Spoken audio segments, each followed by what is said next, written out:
I'm sorry. And my internet went down again.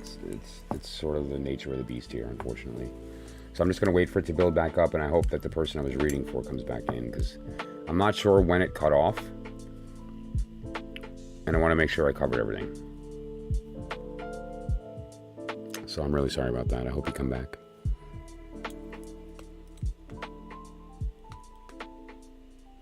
Growth hormones and food. All right, where was I with respect to the... Okay, that's good then, right? Because I was already done with the reading, and I was pulling another card. This is the Three of Swords. I pulled another card with respect to getting some guidance on where she was and what might be causing this. So we'll see if she comes back.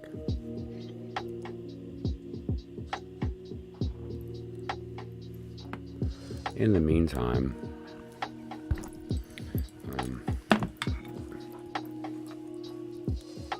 let's sing.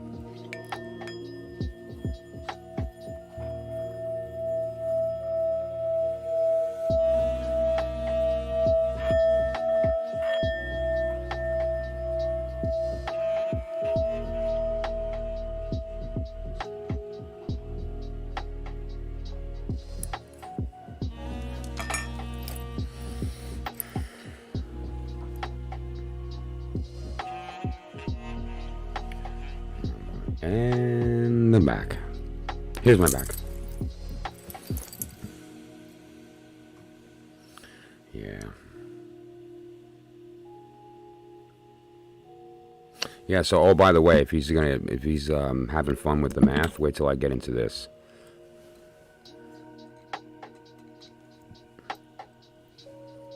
You know what that is, right? That's your baby picture.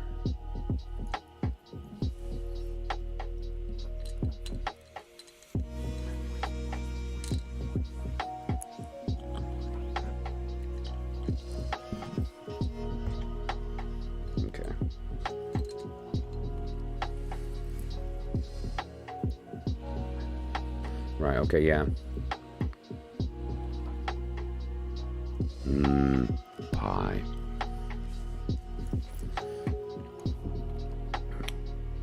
Love pie. It's one of those beautiful numbers. It's just really something. And it's also cool because it's not actual. Like it's only real in infinite space, right? But yeah. That said, though, as far as the reading went, I think I finished with the 3 card, and I was about to speak about what might be causing that, and I pulled the 3 of Sword. And so I'm just going to wait and see if she comes back, because I want to discuss that. Thanks for that, Hidden. Yeah.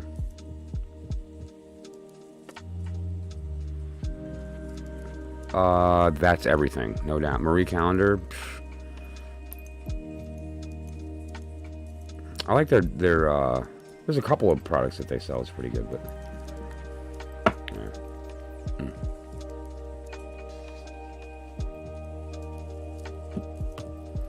I don't know if they're gonna come back. Cool. Yeah, it's 211 here, which means 22. 211s is 22. Love that.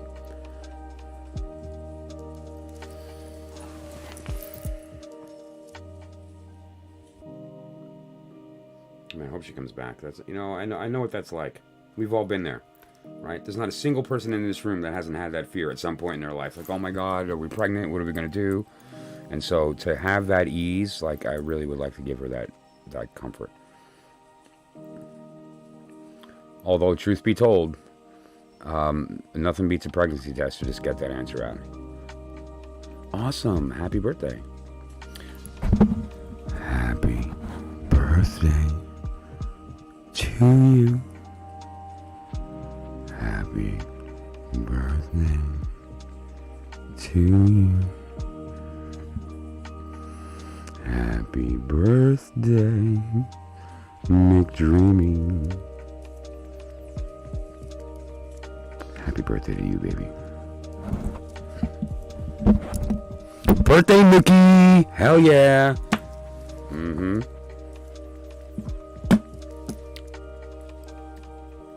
That's the best. You know what the funny part about Birthday Nookie is? Like, at what point are you supposed to be like, should I say something to her? No, I kid. Good stuff.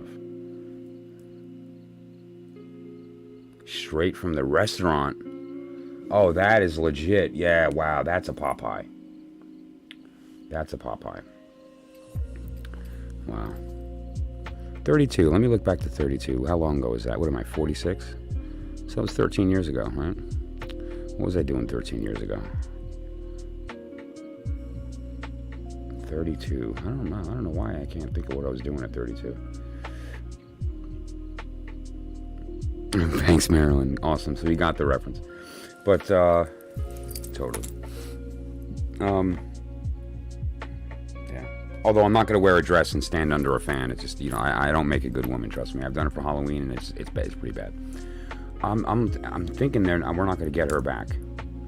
And so what I'll do, 33, that's a great year. Yeah. That's a good one.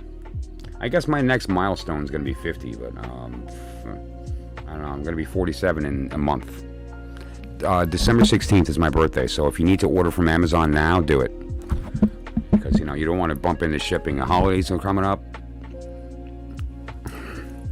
I kid. Cool. Oh, look, 2 33-year-olds. Awesome. Wow.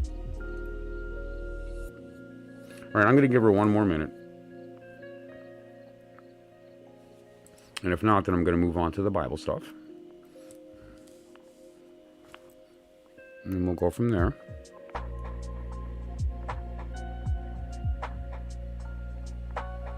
And we're going to start with Shel Silverstein, because again, it actually does connect.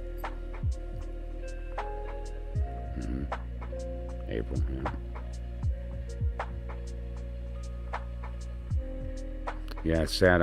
I've always been, my whole life, just by nature of my mind and the way it worked, I've always been the youngest person in the room. I've been in the, literally in the room with billionaires. I've been in the room with, presidents of companies and stuff as, a 20-year-old, When I joined the Freemasons, I was 21. I was going to turn 22 the next month, but I was in November. I was raised in November, of 1999. I was the youngest member ever initiated in that lodge. At 21 years old. I don't know why. You'd think it was an older lodge. It was Boca del Rey 171. So 171 is a low number, right? That's an old lodge. But anyway, that said, I was the youngest person ever raised in that lodge at 21.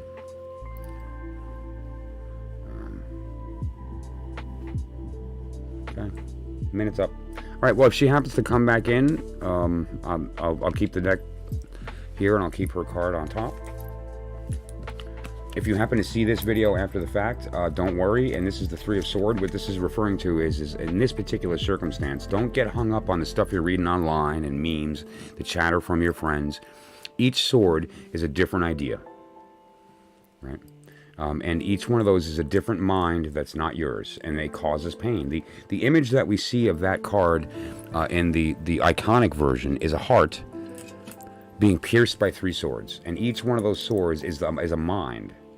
Is an idea, right? And they're not yours. And so don't get hung up on everyone else feeding you with anxiety. The fact of the matter is you're probably not pregnant. It looks like that didn't connect. And a lot of the anxiety that you're feeling is exactly that. And there is something else that's causing this, okay? That's not pregnancy. So just consider that. What does that mean, either, Brianna? Because I've said that a lot too. It's like, what does it mean to feel an age? I don't think any of us feel our age. I don't feel my age. I don't feel like I'm about to turn 50. But at the same time, what does that mean to turn 50? Right? What does it mean to turn 21's a biggie because there's an actual thing that happens. You can now legally buy beer instead of having to bust your chops with your older friends, right? Or once you hit 35, you can run for president. Once you reach 64 and a half, you can start to collect certain things and whatever. But that said, and certain financial products mature and whatever the case. But, what, like, feeling your age, I don't know. I don't know if I feel anything. Right? Do I feel younger or older? That's an interesting question.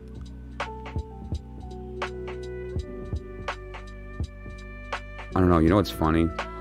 I've done Vacation Bible School for years, right? I love it. I love the kids. It's a simple thing. It's just a week-long thing that we do at the end of the summer before school. And this year, though, my beard was like out to here. It was like, right? I just go back to some of my older videos. You'll see it just on this channel. Before I shaved, and so a lot of those kids, I've known these kids for like they were little squirts, and now they're like grown, like almost adult kids. Some of them are, going into teen years and whatever. Some of them are like 8 years old when I started getting them at like 4 or 5, right? And so they know me. I'm Mr. Mookie, and they know Mr. Mookie. But this year, Mr. Mookie showed up with like this bushy thing and this thing on his face, and they're like, "Oh my God, you're so old." I'm like, "Yeah, I love you too." It was funny though. That's where I got this bracelet from. This was made for me by one of the people that I care for very much.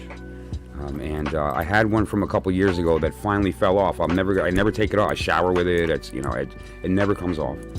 And it finally broke. It finally broke after several years. And so this year I'm like, I need a new bracelet. You got to make me one. So there it is. That's my bracelet. Awesome. Yeah, see, that's not going to work for me. Like, I used to joke with people that you can, like, swap your numbers, right? So when you turn 65, you can say you're 56. But if I do that, then I'm going to be 74 next month. So let's not do that. Okay, this isn't happening, so let's move on. And what I was going to do to begin with is I'm just going to read a piece of poetry that came from Shel Silverstein. Yesterday, before I started the stream, I got a post from somebody, or a chat from somebody. We were talking about, what were we talking about? I don't even remember, but I was talking to a kitten about something, and the conversation led toward Noah's Ark. Anyway, long story short, I remember saying, oh, the poor unicorns, right? And then suddenly she sends me this picture of Shel Silverstein's poem, The Unicorn. So I read it last night. The stream bombed. And so I'm just redoing yesterday's stream, so I'm going to reread it. And the reason I'm going to reread it is because it's 100% relevant to what I'm going to be speaking about tonight, which is Noah's Ark and some other stuff.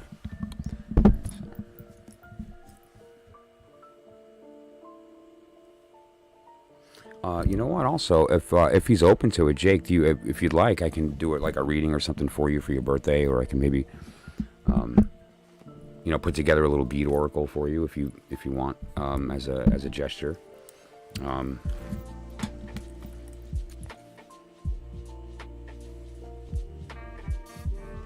my God, kitten, that picture is adorable. Okay, let me find the.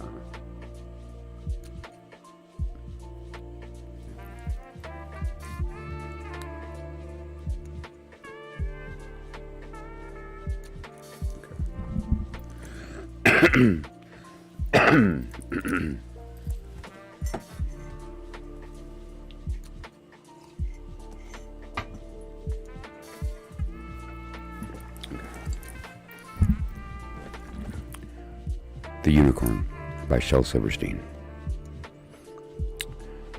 In the great green room there was a telephone and no, I'm kidding, stop. That was Margaret Weiss Brown and Clement Hurd. But so, seriously though, The Unicorn by Shel Silverstein. A long time ago, when the earth was green, there were more kinds of animals than you've ever seen. They would run around free while the world was being born, and the loveliest of all was the unicorn. There were green alligators and long-necked geese and humpy-bumpy camels and chimpanzees. There were cats and rats and elephants, but sure as you were born, the loveliest of all was the unicorn. But the Lord seen some sinning, and it caused him pain. And he said, "Stand back, I'm gonna make it rain." And he said, "Hey, brother Noah, I'll tell you what you do. Go build me a floating zoo. And you take 2 alligators and a couple of geese, 2 humpy-bumpy camels and 2 chimpanzees. Take 2 cats and rats and elephants, but sure as you're born, Noah, don't you forget my unicorn. Now, Noah was there, and he answered in the calling, and he'd finished up the ark just as the rain started falling. He marched in the animals 2 by 2, and he called out as they went through. Hey Lord, I got your 2 alligators and a couple of geese, and your humpy-bumpy camels and your 2 chimpanzees. I got your cats and rats and elephants, but Lord, I'm so forlorn, 'cause I just can't see no unicorn. Old Noah looked out through the driving rain, but the unicorns were hiding, playing silly games. They were kicking and splashing in their misty morn. Oh, them silly unicorn. Then the goat started goating, and the snake started snaking, and the elephant started elephanting, and the boat started shaking.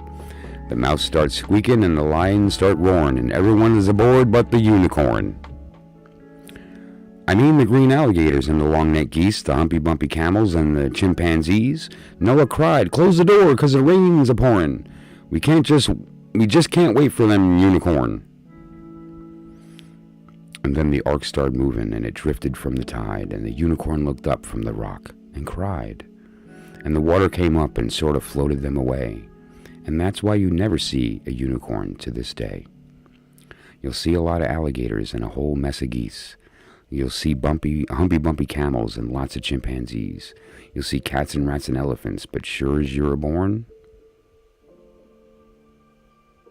you're never gonna see no unicorn.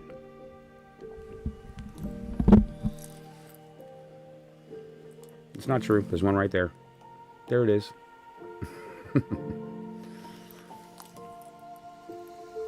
Shel Silverstein, he's really something. What's the magic of that statement? The magic is not that they're gone, but that they existed to begin with.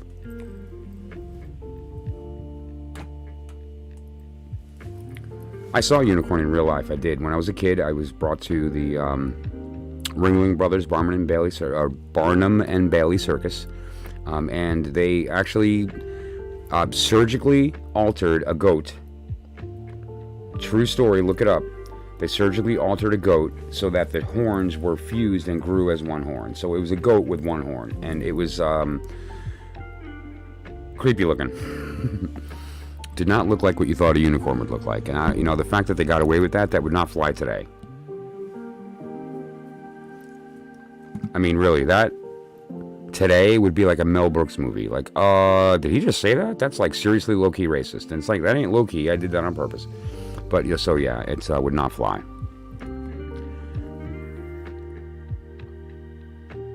And it's funny that why did we do that? Why did we actually go through the steps of like taking this baby goat and bringing it to a surgeon to surgically alter itself so that we can have this, because that we want it that bad, right? We want it that bad. I can't imagine what it cost to do that. I can only imagine. But they went through the process. They did it, right? They did it. Okay.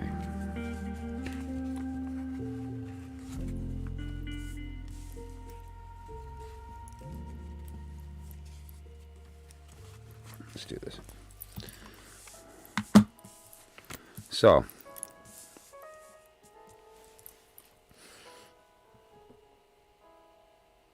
anyone who wants to follow along, go grab a Bible. I am going to be speaking the actual verses, so you can look up the verse with me and you can see that where it's coming from. Every translation is going to be different, but irrelevant. The numbers are the same, right? They are nuts. Yeah, circuses are good. The stuff they get away with and the stuff that they do, fun stuff. I have a fun story about that day. As I was leaving, we were done. It was a great show. Like, really, I even have direct burned-in memories of like the motorcycles and going around the thing, and the people that were dancing on the horses, and I remember that unicorn. It was so creepy. I remember the clown car with a bunch of people coming out, like 50 people got out of this car. It was ridiculous. Oh, cool. It doesn't matter of the translation because the numbers are going to be the same. But if you have a New Revised Standard or a New King James, those would be good. But it actually doesn't matter. Even like a Good News version would be fine, which is a pretty simple version. We use good news when we have our differently abled, because the message is a little more acceptable. But yeah, so it doesn't matter. Where we're going to start today is... Actually, let's start with Noah's Ark, since that's where I began. And then I'm going to move backward into Exodus. But Exodus 25 is where we get the instructions for the Ark of the Covenant. Exodus 14 is where we get the 72-fold name. But what we're going to be speaking about here is Genesis chapter 6, verse 15. And this is where God actually speaks to Noah and says, yo, dog, you're doing this, and here's how to make it happen. And whenever you see the Lord speak a number, pay attention. And so here's the actual quote. This is Genesis chapter 6, verse 15. God commands Noah to build an ark, saying, and this is the fashion which thou shalt make of it. The length of the ark shall be 300 cubits, the breadth shall be 50 cubits, and the height shall be 30 cubits. Okay? So basically, Noah's Ark's dimensions, and we'll get there in a minute, is the Ark of the Covenant 10 times in ratio, and then grown up to be the size of this thing. It's basically 10 Arks of the Covenant. But more specifically, it's a phi rectangle. This was spoken as a phi rectangle. Okay? Now, why is that significant? We'll get there. Because phi is directly related to the number 72. And the number 72 is the name of God to the Hebrews, the unspeakable name, right? The original name is the Yud-He-Vav-He, which we incorrectly pronounce as Jehovah, Yehovah. Genesis chapter 6, verse 14. I have it down as 15. Am I wrong? If I got it wrong, then I'm glad you... Let me see. Let me grab my Bible. This is my personal one, but it's a New King James. But, man, if I've had the wrong verse for 25 years, that's embarrassing.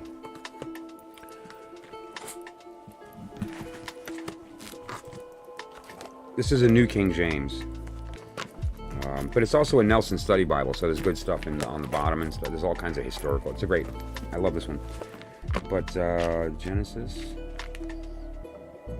6, verse 15.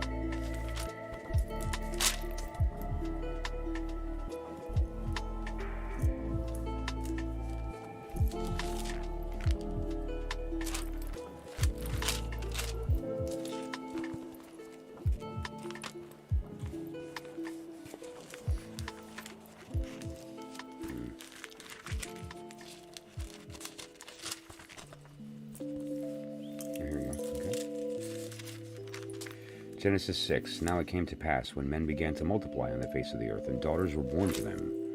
Okay, great.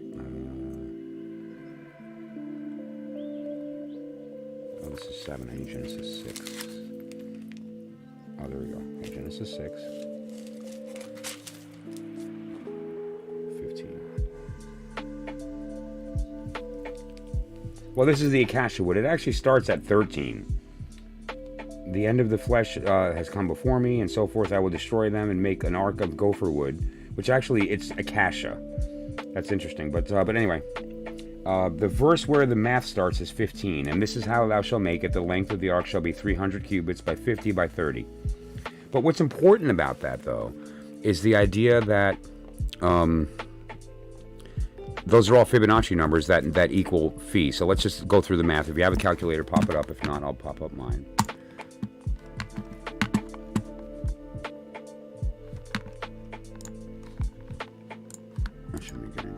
Standard.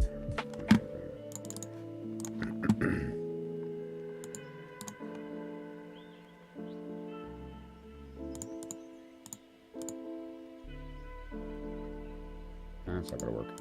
Okay, let me add an additional screen capture of the calculator. Pardon me.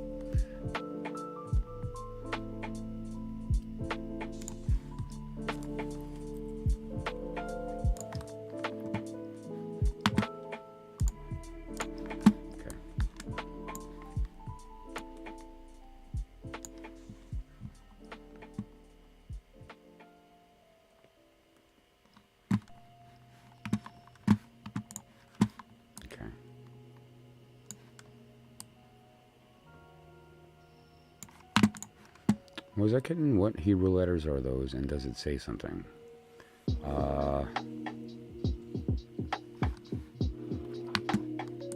Which one are we talking about?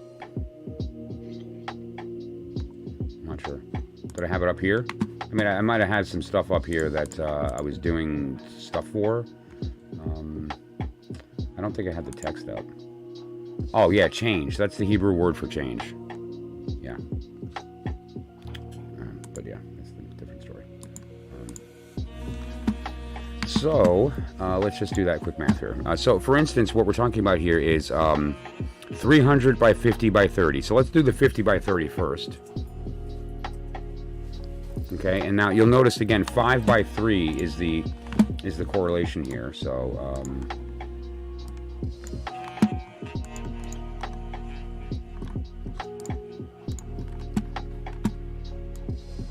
and the 5 by 3 is 1.666. So, but that's phi accurate to 2 decimals.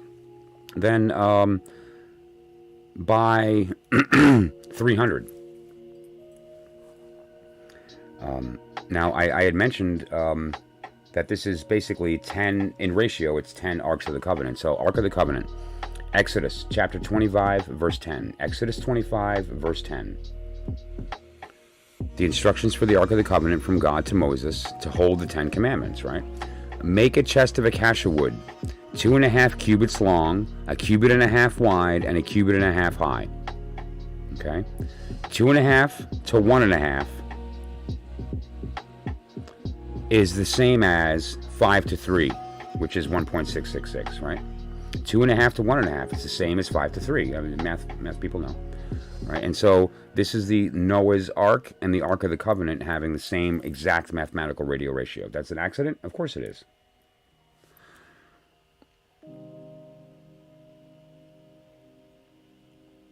There's really something special there.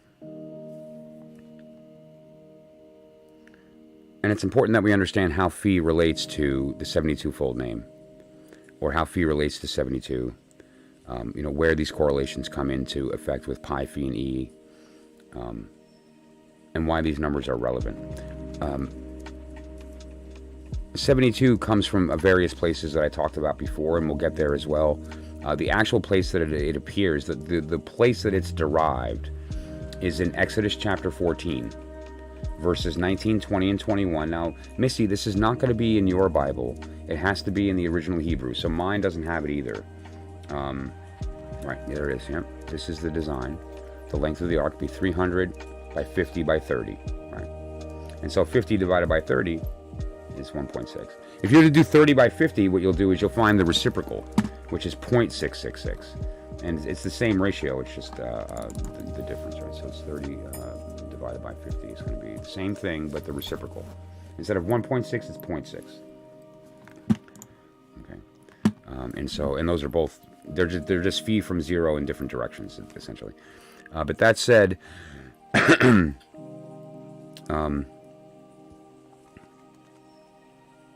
Exodus chapter 14, verses 19, 20, and 21 in the original Hebrew, each verse has 72 characters.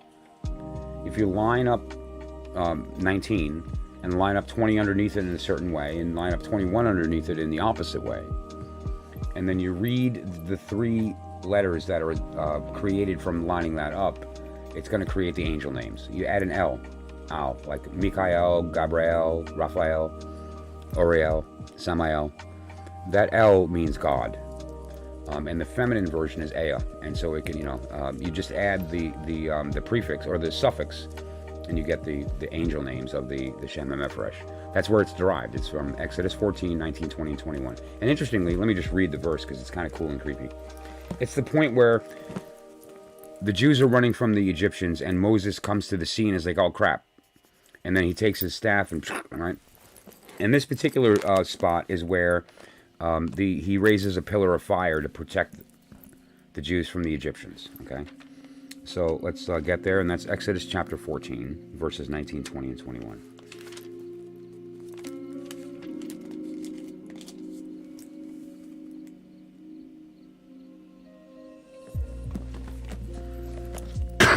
I have to do it dramatically because it's so creepy. And the angel of God, who went before the camp of Israel moved and went behind them, and a pillar of cloud came before them and stood behind them. Yeah, no, it's not working. So it came between the camp of the Egyptians and the camp of Israel. Thus it was a cloud of darkness to the one, and it gave light by night to the other, so that the one did not come near the other all night long. Then Moses stretched out his hand over the sea, and the Lord caused the sea to go back by a strong east wind all that night, and made the sea into dry land, and the waters were divided. You know what I've never done until right now? I'm about to. I'm going to read verse 22. Why haven't I ever thought to read verse 22? So the children of Israel went into the midst of the sea on the dry ground, and the waters were a wall to them on their right and on their left. Cool. But you get the gist, right? And so that's the verse where you actually see the where the 72-fold name comes from. And you can't see it in here. You need a Hebrew Bible with the original Hebrew. Sacredtext.org. Okay. Ricky J. Phrase. Cool. That's not Ricky Gervais. The word is created in the image of God. How can you see? See what? Oh, you got an Apocrypha version? That's awesome. Yeah, I didn't grab an Apocrypha version. I should have. The physical word. The spiritual word. The two are one, yet the two are two nations. Okay. What, the nation of Israel? Israel is not a place. But yeah, so, but that said, where did I click? Okay. Yeah, I'm curious what you mean. The word is created in the image of God. Yeah, no. I half agree. The image of, okay, the word is God. The word is God. It's not God and us as creation. It's God as creation. Right? It's not God and the creation, the creator and the creature. It is God as creation. Right? And so the image of God is kind of like a redundant statement because it's all an image of God, right? Any word spoken is an image of God. The only word that matters is the unspeakable. If you're speaking about the unspeakable word of, say, the Yod-Heh Vav-Heh or the Shem Mepharesh, that's a different story. But I'm just curious, the image of the beast for... Oh, I see. Okay, yeah. And they are... that correlation, I think, is a very interesting one, because what are we actually talking about here? There's the idea of the creator, and then that the lesser was a willful fall. And it's important to recognize that there's no difference between the creator and its creation. They're just unfoldings. They're just perspectives of that one truth. And so, consider what that means, right? Like, who ate the apple? Was it Eve? No. God ate the apple as Eve. God wanted to become manifest and split into Lilith and Adam. Lilith and Adam were equals. They were born as twins. This whole thing that Lilith was Adam's wife is some kind of misogynistic nonsense that tries to make her be inferior. The reality is they were perfectly equal, different opposite versions of each other. She was divine feminine, he was divine masculine. They were created to be perfect, and they were. But now she was told that her place was to be subservient to Adam, and she said, no, we're equal. She was upset by that fact, and she left. And she cursed the children of men and all this nonsense. So she came back as the serpent. Now, the important thing here is that every two has a third. It's the idea that God became separated as the polarities of Adam and Lilith. And when Lilith left, Eve came up. And so the divine feminine is actually this combination of Eve and Lilith. Right? We see that in the lovers in the Crowley Thoth, which is a great interpretation of that.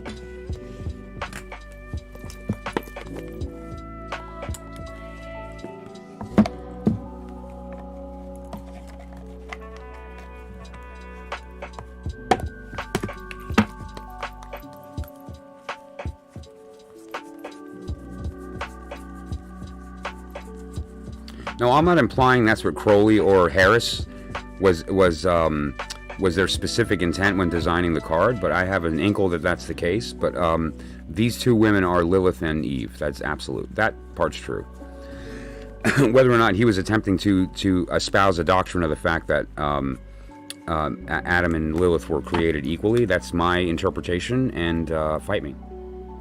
But no, all kidding aside, it's one of these things where when you do the math, when you look at the actual story and you recognize what the implications are of the fact that there is only one God, and that everything that manifests is just an unfolding of him, how can we make the separation between him and Satan?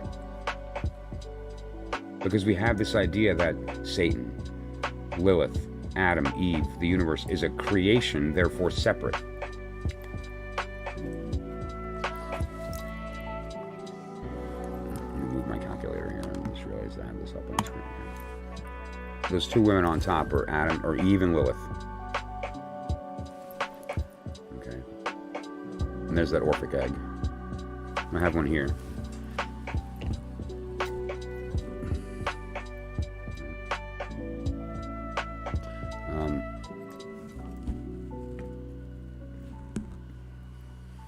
What's inside the egg? Anyway, the idea is that, you know, the separateness, the duality of God and man, the duality of God and the universe, the duality of angels and demons is really just our anthropomorphized interpretation of polarity, which is really just a the one thing being split through a prism, right? As far as an analogy, that's not real. Like there's no separation. Gender is a lie. Polarity is a lie. Duality was actually the one thing that's holding us all in physical reality. This separateness that we insist upon. The only ones that got it right were the Taoists, right? Zen Buddhism got it right. But here, let's continue here. Physical world. Okay, yeah. The image of the beast and the image of God. It's invisible. Was the snake a parable? You can trick someone, you can crush the parable, it returns to dust, and the spirit revealed. Yeah. Well, it is a parable, obviously. It's the idea of also temptation, giving into temptation, that there is a consequence to that, to disobeying the Lord, right? Whatever their specific intent was when spinning the story. The doctrine has changed a lot, and we can't deny that there was a certain period of time where the reduction of the feminine was like job one. And so, you know, a lot of references to Eve, a lot of references to Lilith, a lot of references to various other doctrines were just kind of, right? And Missy can attest, if she's got the Apocrypha, that there's a lot of very interesting books in there related to Eve, related to Mary, related to Mary Magdalene, and various other prominent women that were kind of their story was altered. Mary Magdalene's a biggie that I'm going to be speaking about in the near future. You know, there's one individual that I want to get on the show to speak on that subject to corroborate some of the things that I've been talking about, and I have to set that interview before I speak about that, but it will be coming. It will be coming. And, you know, and who is the snake? You know, that serpent energy is interesting because it's initially, you may think Kundalini, you may think, you know, the serpent just as this figure of a devourer, and a lot of that is true. But what Lilith really is, from the perspective like the Kabbalistic system, is the lower tree, the klipot, the husk, as opposed to the emanating Sephiroth. And so it's this idea of that duality, which only exists because of the fall, of the desire to create and to experience the unfolding through our experience. But that said, it's a really fascinating subject, and depending upon who you speak to, there's a lot of different ideas about that. And it's really hard to get to the bottom of, because at the end of the day, the people who put this together are no longer around. And so we're kind of forced to go through this interpretation. But what we have to remember is that a lot of what we're looking at is new translations, is new interpretations, and so much of the truth has been lost. Consider the fact alone that once you have altered a single letter, the code doesn't work, right? Like within the OTO, the Ordo Templi Orientis, Crowley's organization, well, actually not anymore, but you know, McMurtry and you know, Duquette. There's various classes of documents, and one of the classes of documents is Class A, and a Class A document cannot be changed a single letter. And the reason that is because Class A documents are also hidden, meaning that they're in code, and if you change a letter, it breaks the code. And so that's already occurred so many times with the Bible that it's not the same story at all, because you can't, if you knew the word, apply the word to the Bible to get the new word. The code's broken. Even with a polyglot version, like I was going to point out to sacredtext.org, has a great polyglot version of the Bible where you have the English, Hebrew, and Greek next to each other with clickable definitions of the original language. And so it's a great way to study this subject. You know, but you'll find that there's certain information that's lacking even in those translations, because that's still not the original Aramaic. It's not the original Hebrew. You know, a majority of the Old Testament was written in Aramaic, not Hebrew. And then the majority of the New Testament was written in Greek, not Hebrew. And so, you know, it's important that when you are translating, that we recognize that a lot gets lost. And so the one thing that with few exceptions, that isn't lost are the hard numbers themselves. 144,000 people were part of the 12 tribes, right? And various. And so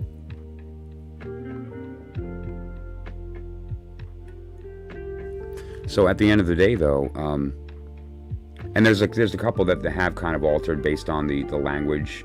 But that said, though, that's an interesting subject.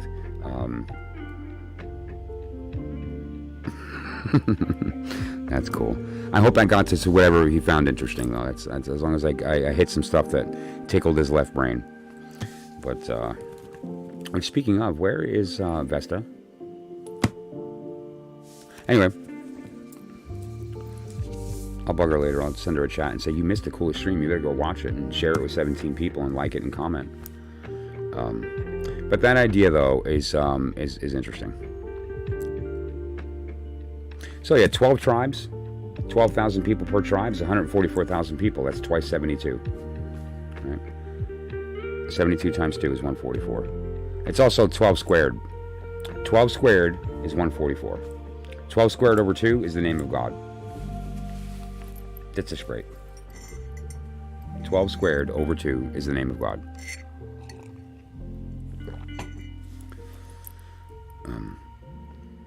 Something else.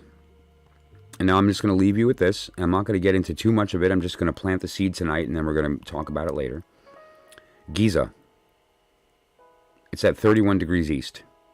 Angkor Wat is at 103 degrees east. As Easter Island is at 109 degrees west.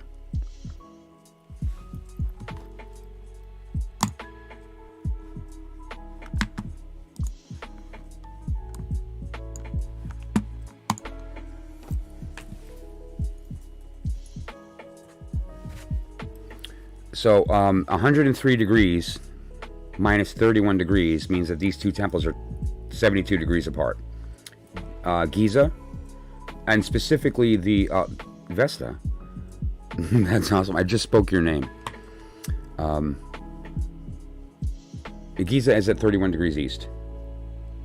All right, that's Cheops, right? The Great Pyramid. 72 degrees in the other direction is Angkor Wat in Cambodia, which is incidentally it's an astronomical temple that points to Orion. It's an astronomical temple that points to Orion. Guess what the Giza Plateau is? An astronomical temple pointing to Orion. The belt stars. Check it out. Don't take my word for it. Although this is my stuff. I didn't read this anywhere, but go look. You'll find it. Easter Island, same thing. Very strange. It's strange. Giza is numerically 72 degrees from Easter Island. Easter Island is 109 west. Stonehenge is at 1. Machu Picchu is at 72.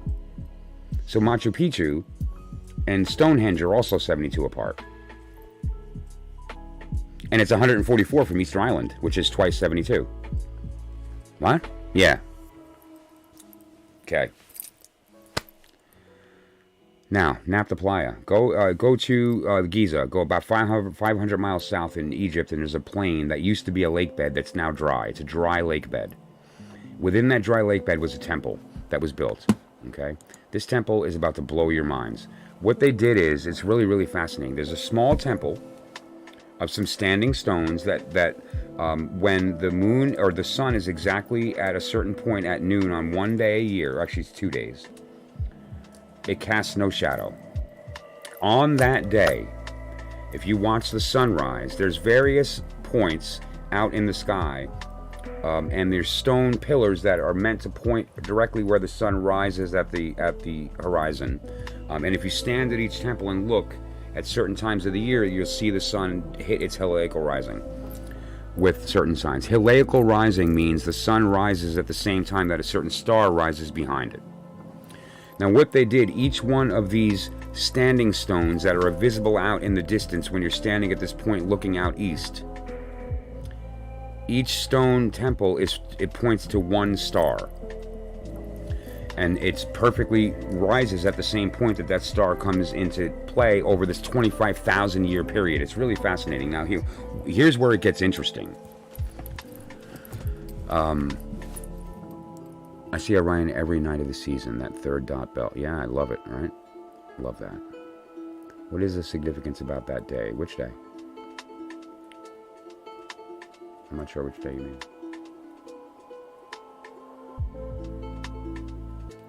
Well, yeah, wait till you see what I'm about to drop on you about Orion. Interestingly, too, the belt stars, the one to the far left is not a star. It's a planetary nebula, or it's a star birthing nebula. But that said, though, the belt stars of Orion have a distance. Oh, the day casts no shadow. Yeah, okay, yeah, that's that day specifically is a point in the year where the sun is at its middle. So the sun, it does not rise and set on the same day. It travels across the sky throughout the year, right? And in the winter, it's all the way far to the west, and then it travels all the way to the east, and it goes through this cycle. Which also, from a biblical perspective, at the end of the year, it hits the end, stops for 3 days, and then continues. And that's at the same time that Christ was, died, went to hell, fought for 3 days, and then was reborn, right? So anyway, that said, though, the idea is of the temple, the way it was set up, when you're looking out at these standing stones that point to each star individually in the belt, they're not lined up correctly, or they are, but they're not lined up neatly, evenly. They're kind of they're dispersed throughout the plane in a weird way that there seems to be no pattern of. And so a mathematician that was my kind of nerd said, well, I want to find out why this is. And so what he wound up doing is measuring the distance from the temple you're standing in to these other stones that are out 50 feet, 100 feet away from you. And he measured the distance to each temple. And he kicked around some ideas. Maybe it's, the size of or the distance from the temple to the thing will determine the size of the star, or, like, what were they trying to do? And then he thought, it's not possible. It can't be possible. But just maybe they were trying to illustrate the distance from the Earth to those stars. Now, they couldn't have known that. We're going back before man was supposedly able to use fire. Right? But this is before we were able to use fire. So it could not have been the distance to the stars. Of course it can't. But he went through the exercise anyway. And so he did the math. And he determined that that's the case. Essentially, from the point you're standing in the temple, looking out to these other temples, that each one is erected specifically to the standing stones, not temples, but standing stones, that point to each individual star, and you do the math on the distance from where you are to that temple and to the other ones. They actually correlate directly, evenly, perfectly to the distance from Earth to that star. How they could have known that is beyond me, since we didn't even have the math right till the late 90s, because we didn't understand the concept of gravitational lensing, which is that there's multiple galaxies, stars, black holes, bodies of gravity that distort the sky to such a degree that things appear closer than they actually are. So we have to rework our math to account for this gravitational lensing to have an accurate distance. But they were right. Their math was correct. Ours wasn't until the late 90s. Go figure. Now, come on. So the fact that that was correct, and it was so long ago that we weren't even using fire, begs the question about there being a shared knowledge that was eventually lost for some reason. I'm not the aliens guy. I don't jump right to aliens. Why can't we take credit for the ingenuity of the human brain? Why does it have to be some, gray alien race that came down and provided knowledge to man? Pythagoras invented geometry and the sacred geometrical system without a calculator. So did Newton. Newton invented calculus. The reason that we're dumb is because we have calculators. The fact is that, 2,000 years ago, they were much better at math than we are, right? They invented the math 2,000 years ago. So let's not underestimate the power of the brain of a 100,000-year-old human, because it's the same brain you have. Our brains have not changed too much in that time. Perhaps it's become a bit denser, and we have increased our IQ due to the fact that we learn faster, we learn differently. But the fact of the matter is that there's no reason to think that this knowledge wasn't available to us, and we lost it somehow. And how did we lose it? Well, we talked about it in the beginning. There was a flood. Now, there's some people that knew that that was coming and went underground. They hid. They protected themselves. And they carried the knowledge forth in an oral tradition. And that oral tradition has been taught through various means, through various cultures, throughout the ages. And how do I know that? Read the story.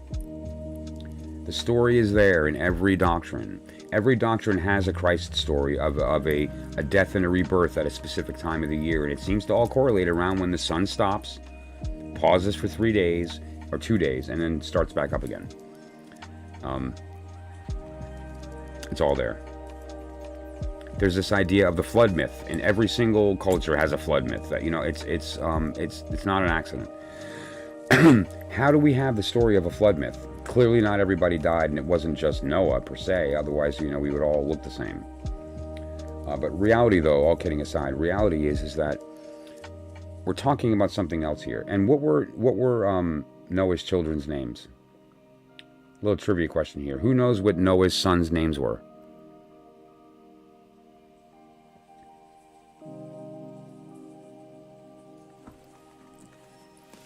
Who can Google the fastest and tell me in the chat what Noah's sons' names were?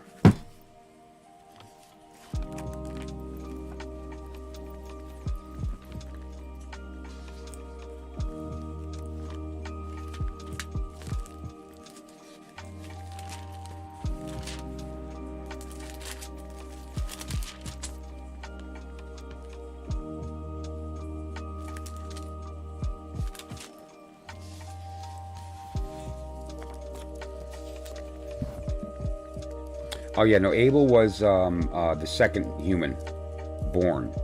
Abel was the brother of Cain and the son of Adam and Eve. Yeah, it was Cain, Abel. Cain killed Abel, and then they had Seth. Yeah. So yeah, Abel. No, yeah, Shem and Ham. Shem and Ham. Let me find the actual quote. I want to get it right.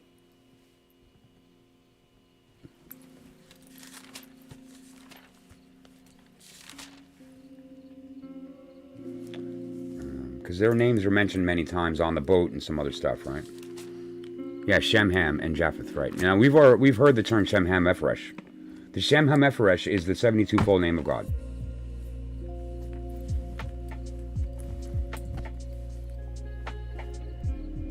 I just think that's neat.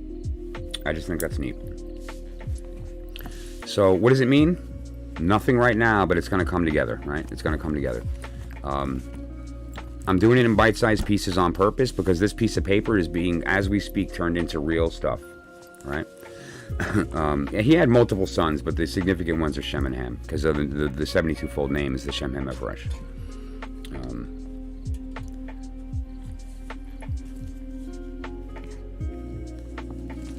Yeah, I gotta fix this thing. It's really bad.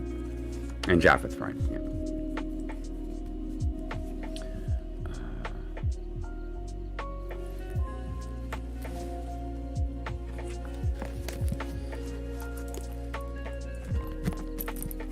That's the tease. The good stuff's gonna come when I'm ready to actually get the real, like everything up on screen and then some other thing. I'm going through it now. It's a bunch of work, but it's gonna totally be worth it. I promise. I've done these lectures before, like 15, 20 years ago, and it's really solid when I go through all the specifics. This is included. Okay, I'm going to be using the Hebrew dictionary as well to do Gematria while we're doing it, and there's some interesting stuff that we do with respect to the Gematria. So it's all, I'm not, it's not going to be like this where it's me off the cuff kind of talking about stuff that I grabbed, but or that I discovered. It's going to be that plus some other people that I'm hoping to come on and talk about it and some other things. So it's going to be great when it comes together. Okay.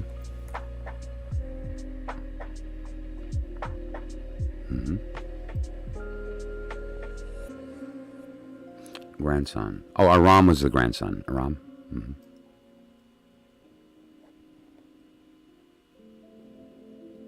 Yum. I'm jealous. All right, so what do you think? Fun stuff, right? And the temple stuff is really interesting when you look at these different temples around the planet, and that they're all 72 degrees apart, and at 72, like I said, if you take a circle and divide it into 72, this is what it looks like, right? And so if you were to lay this over a globe and look at where these points land and put one of them on Stonehenge, you're going to see some interesting stuff. There's also some very interesting lines that derive from that as well. It's starting from, what would be the best one to start with to give you the real picture? Start with Philadelphia and consider what that word means. But anyway, Philadelphia. And draw a line between Philadelphia and Giza Pyramid, a straight line on a globe, not on a square, on a globe. Draw a straight line from Philadelphia to Giza Pyramid, and look at what falls on that line. New York, Philadelphia. There's and if you continue to draw that line, it's going to point at a specific spot where a temple was found, and I'm just going to drop that there. Have fun, or wait for me to talk about it. Minds will be blown. Minds will be blown, right? Philadelphia reminds me of Fresh Prince.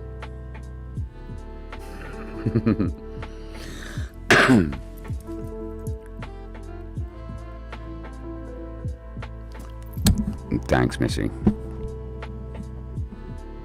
Oh, wait, Kitten. Thanks, Kitten. I'm going to have that song stuck in my head for 3 days. In West Philadelphia. No, right. So, yeah, I'm going to have... Great. Although it's a fun song. Will Smith. Remember when Will Smith was, like, funny and was like, he wasn't, all like, I'm Will Smith. You're a talented individual, and I love your work, and, like, get over yourself. We're all equals. Like, really, man? I'm an actor, too. I'm pretending to be Michael. But that said, though, good stuff. I'm never going to forget that song. It's going to be in my head for days. Love it, though. That's a good one, though. It's not a bad one.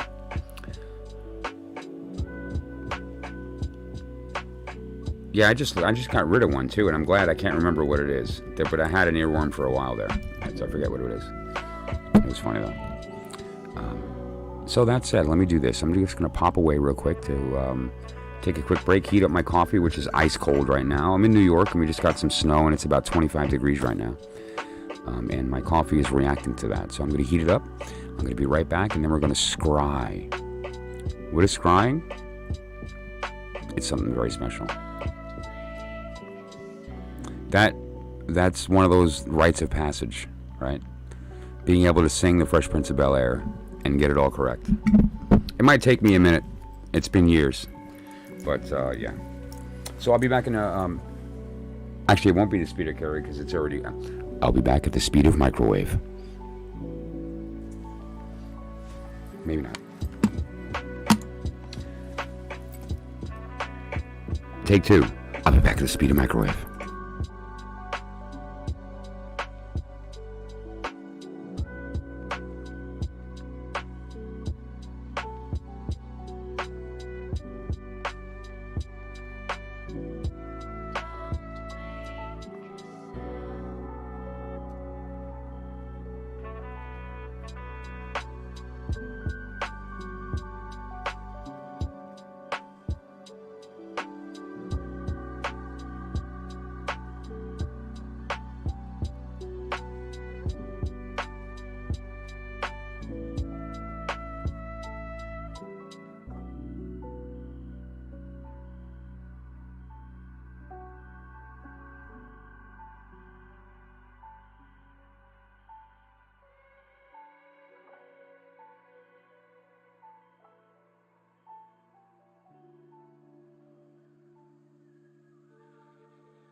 So,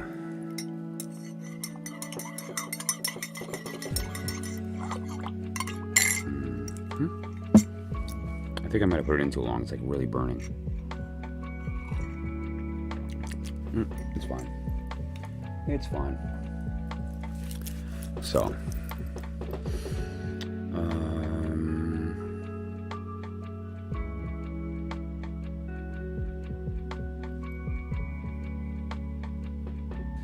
wait, okay, what did I miss? Let's see. Brianna, you win. Okay, yeah. Philadelphia.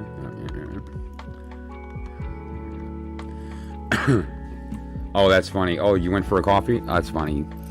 Yeah, actually, I thought about making a shirt that said, I don't know. I'm too small for that. I have 300, I'm not even 300 subscribers. Maybe like for at 1,000, I'll do a thing where I make some shirts and, yeah.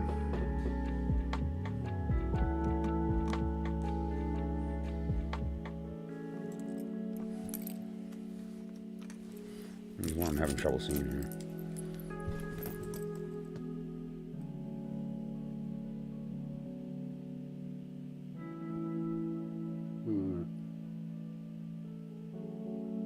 Is that a Sphinx? No. I'm not sure what that one is, Brianna. It's pretty, though. So confused. Is Kitten here? Okay. Yeah, Kitten's here.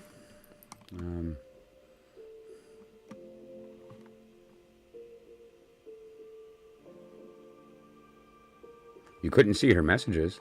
All right, well, let me put, actually, I forgot to mod her. Okay, so Missy's now a mod, too, so nothing should be blocked or stopped or whatever, but strange that you weren't seeing it. Yeah, done. Sorry it took me so long to do that. I should probably get Shushu, too, just to be sure, because, I trust him to also, say awesome things and block people that don't belong in here. Oh, well, I don't know if Shushu made it back in. He might have, like, fallen asleep listening and then not gotten back in, so I don't know. I'm drinking cinnamon toast, hot cocoa without the chocolate. I'll take it.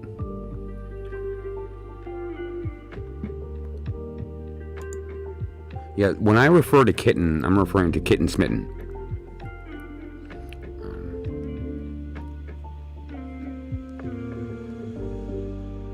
A noddish white chocolate. Oh, so it's like kind of a beige chocolate.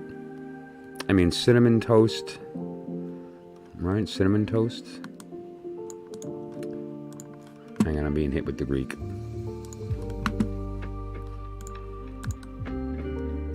Let's take a look.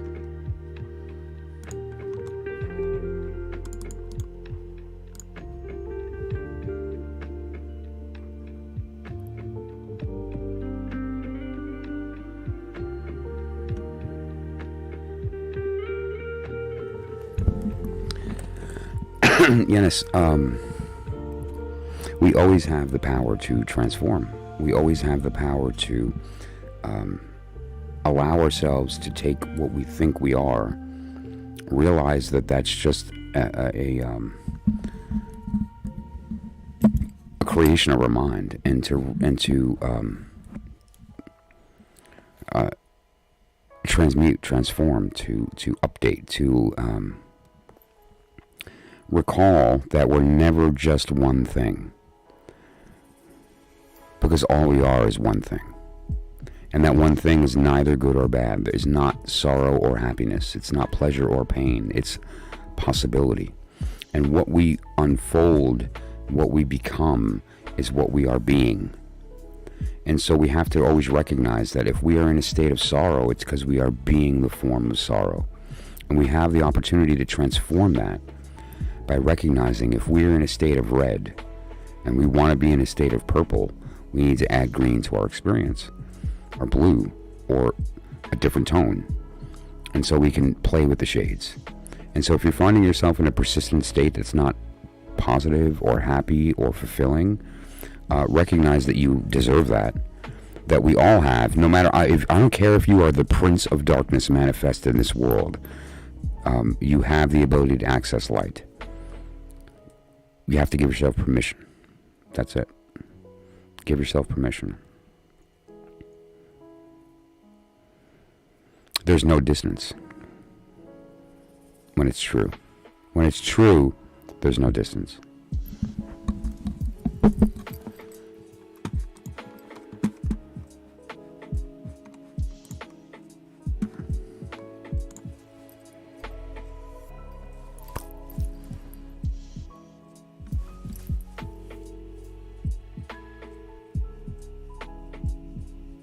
Dry milk with cinnamon and marshmallow, or dry milk drink mix, cinnamon and marshmallow. That still sounds kind of tasty. Yeah, what? That's so weird. Like, why isn't it going through? That's just so weird.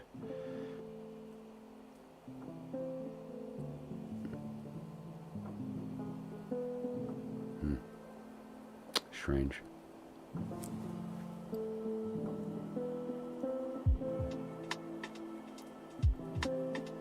That's really weird. Why is that?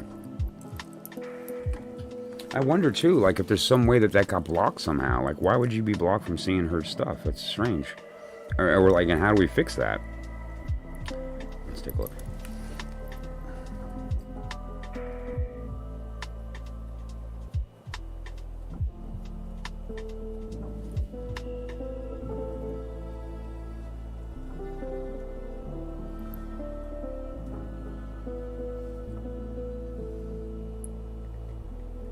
She's not kidding. She cannot see your chats.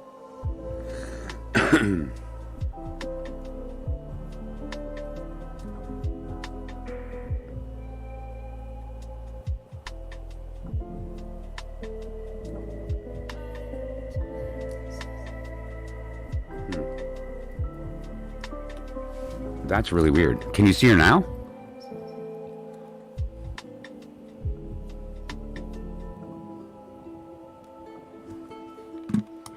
Very weird. I'm sorry. That's a shame, because she chimes in with good stuff. Yeah, no, I saw them. Yeah. Okay, well, she's saying hi and she loves you. So it's very strange. Very strange. Know it or not, you've seen some of her. I've shown some of her artwork on here, right? A few people have been gracious enough to share their artwork, and she was one of them. And so I showed a visionary piece a couple weeks ago, I guess. But yeah, no, so strange. Okay. I mean, there's nothing over here that I could alter, I don't think, to correct that. But I don't know.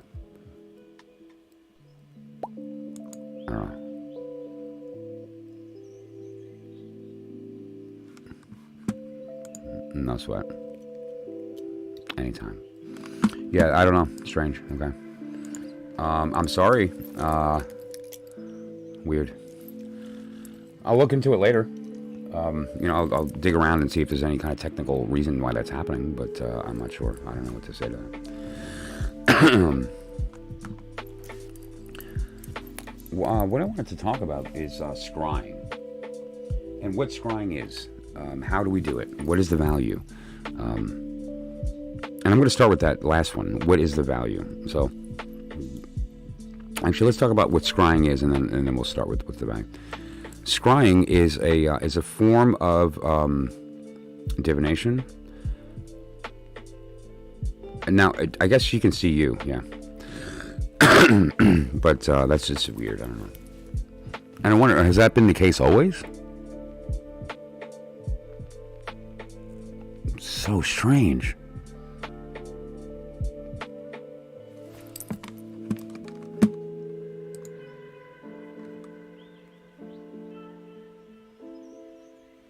I don't know. Sorry. But what scrying is it's a visual medium. It's the ability to, or the science of, using a device like a crystal ball is a perfect example of scrying, to see visions that give you fodder for your intuition. Okay. Another example of scrying would be looking at clouds. That's a good one. Now, why is scrying important? Well, excuse me. There's a couple of reasons, and there's I think the most obvious is to talk about some of the products that have come from scrying. For example, the Crowley Thoth Tarot, the Book of the Law. You know, these types of things came from very interesting places. But the most impressive example of scrying is the Enochian magical system. John Dee and Edward Kelly scried that system. The whole language, the angelic language, the tables, all of the Enochian system was created through a scrying effort. That's powerful, right? And just consider that. Excuse me. Pardon. Imagine that. I'm tired. It cannot be overstated how the importance of scrying and what it does. Now, in the magical process, very typically what's utilized is a magic mirror. And a magic mirror is a special kind of mirror. It's black. And usually concave or convex, depending upon what side of the plate you're looking on. But basically, you can take, and I saw an interesting creation of a magic mirror using like a picture frame from like Walmart, right? It was a really great thing. So the magical mirrors that I've made in the past, I've found basically a rounded dish that's perfectly clear. It has to be clear, and you don't want there to be a flatness. If you can find a perfectly round dish, it's great. If not, there's various places that you can go that sell glass with the intent of making a magic mirror out of. Oh, you did? Wow. Research, you can do that, but you happen to have direct access at any time you like to a phone number of an individual who is a practicing Hermetic mage willing to teach you how to do that. So you can do research, or you can just call me. But that said, though, there's various methods of going about that. And now, making a magic mirror is really special. What you do is you get yourself whatever. In this particular case, this person used a straight-up 8.5 by 11 document with a black frame and painted the back black. It works. It's really neat. And so, and it is absolutely a perfectly black mirror. I mean, it's as black as this obsidian when it's polished, which it is right now. It's like nice and polished. It's brand new, so it's not scratched or all or anything.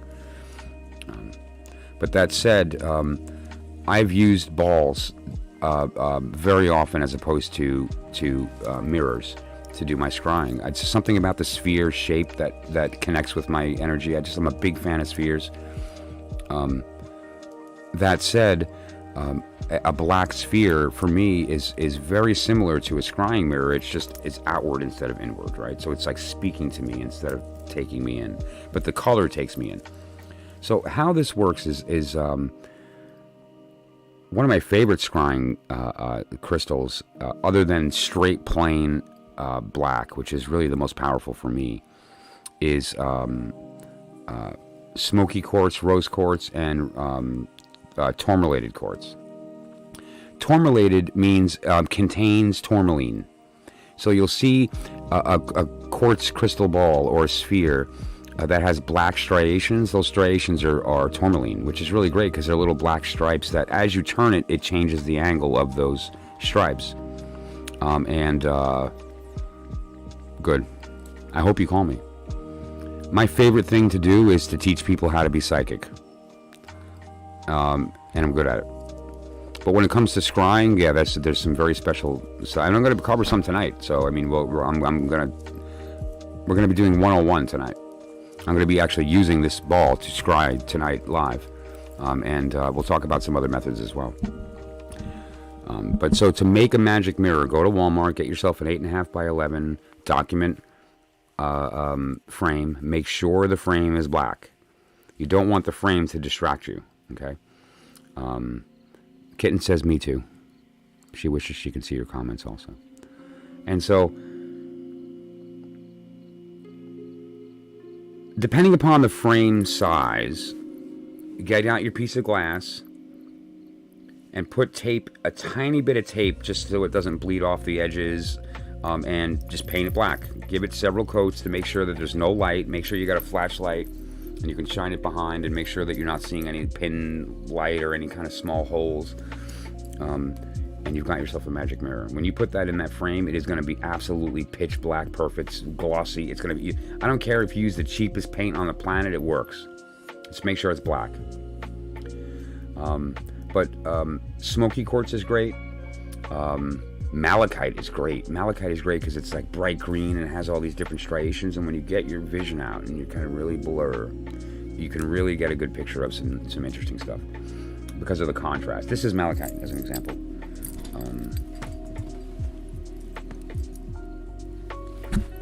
It's green. You'll see the video. I don't know if it shows up on camera well, but it's striped. And that contrast of the dark to the light green can really play some interesting stuff. Labradorite's pretty cool too, which is, it's opaque, but it's chatoyant, right? It flashes rainbow colors, and so as you turn it, it'll flash those rainbow colors at you. And if you find a good spot, you can maybe kind of get lost in it and go in. And, you know, the matter of scrying is the idea of not looking at the surface. It's the practice of looking past it into an empty space, right? Okay, cool. If you want to grab one while we're doing this, then we can do it together. And and so I'm going to grab my obsidian here. It's a little dusty, and so I'm going to want to clean it off.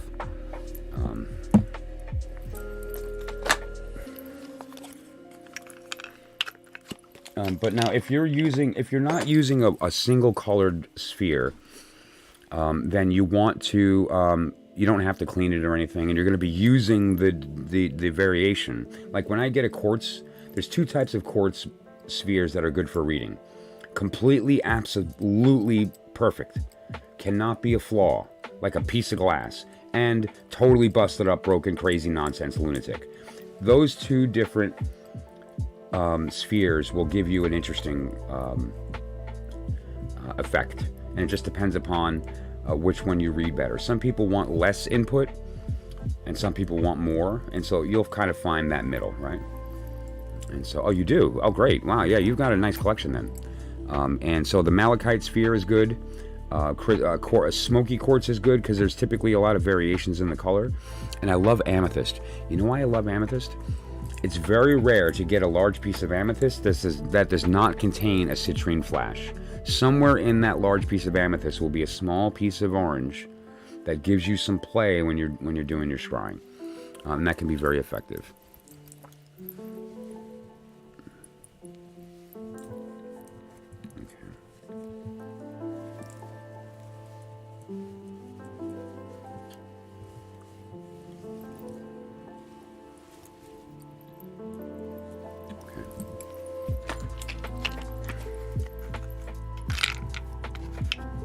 Now, mindset matters. And when I first started doing scrying, this is not something I could have ever done live because it's too distracting. I wouldn't have had the music on. I would have had incense. I would have chanted myself into an ecstatic state. Don't scry under the influence. Okay, let me be clear. If you're scrying under the influence of any kind of psychedelic, the experience is different, and so it's the results are different. And if you are going to utilize psychedelics for the purposes of spiritual work, I would recommend highly that you contact me before doing that, and we can talk about the proper way to do that, because it can be unsafe, not only from the physical perspective but from a spiritual one. You're opening yourself up to things and you won't be prepared to handle it when it happens, if you need to protect yourself. And so there's ways to go about that prior to doing the work so that you're set to do that, and that you're in the right mindset and setting so that you can have the work be effective. So, once again, just to clarify, scrying is very simply looking into a device of some kind. I'm going to be using this obsidian sphere, or a magic mirror, which is usually a concave with the backside painted black, so it's a perfectly clean black mirror. And you're going to place it at a distance which is your past your focal point. Now, let me be clear about what that means. Everybody has a point that is their focus. If you were just relax your eyes. If I look out into the distance, my focus changes to focus on the thing I'm looking at. And when I look at the screen, it focuses again. Malachite is completely opaque. Yeah, opaque means no light passes through. And it is, yes, malachite is completely opaque. And it actually, malachite grows next to and with azurite, which is that blue stone, azurite and malachite. This is, I don't think this is azurite, this may be lapis, but it's roughly about that color, that blue. But it's really beautiful. It's like a rich dark blue, and it grows with malachite, but they're both completely opaque. There's no light that can pass through it. Translucent would be something like rose quartz, smoky quartz, amethyst. Those are translucent. You can't read through them, but light will pass through. And then you have something like a transparent stone, like a glass crystal ball. It sounds like when I space out and think about random things, my vision unfocuses. Yeah, well, that's what we're going to try to do here.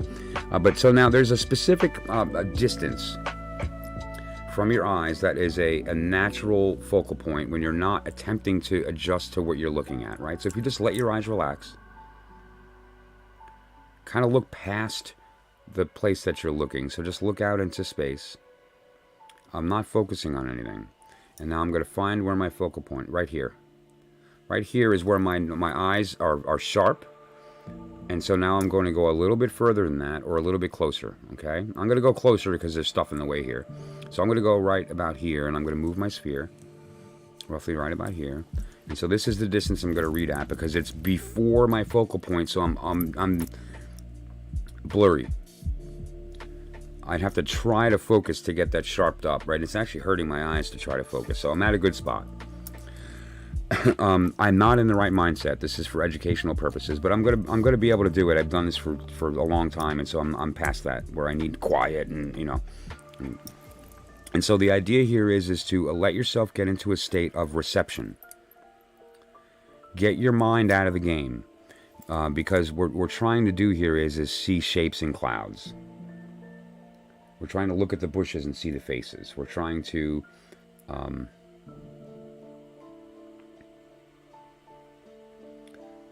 look into one of those 3D pictures, and kind of see what emerges. And that's actually an interesting analogy. I'm glad I pulled that one out because that's directly related to the technique here, which is that once you've reached that focal point and you're kind of in your space and my eyes have crossed out now and I'm seeing double, right? And so my face became double. The ring lights that are reflecting off of it became double. There's one ring light here and there's one ring light here. So these two are not, these are individual lights you're looking at. These are not a reflection. These are two separate lights. Now I see 4 lights. And those two have lined up in the middle. So I hit my cross point. And they're overlapping because I'm before my focal. Okay, so I'm completely unfocused. I'm not visually looking at anything except this kind of looks like a Vesica Pisces. Because when you take a circle and then you separate it in your eyes, it becomes a Vesica Pisces in the middle, and then these two, right? And so what I'm seeing is those two competing backs and forth, but in the middle is a persistent Vesica Pisces, and that's where I'm looking. I'm looking into that Vesica, okay? And now, from that point, the goal here is to let go of form and allow your mind to kind of get lost. It's easier for some and harder for others. And the way that you're able to do this simply is to try not to think about what you're seeing. If it's easier for you, and this is how Kelly and John D did this, is they had notes ready, and they're ready to start writing down, or in our case, because of technology, start recording on your phone audio, and as you're scrying, speak to it. I see this, I see that, I'm starting to feel this entity, or I'm starting to see this face, or I'm starting to feel these shapes. And so what I'm going to do is I'm going to attempt to do this. I have more questions about the mirror. Okay, sure. Let me find an image, and then we'll address that question, and we'll move forward from there. Are you, incidentally, Missy, are you going to scry with me? Do you have something in front of you? And anybody else who's going to do this, if you have something that, you can even, like, for instance, this could work.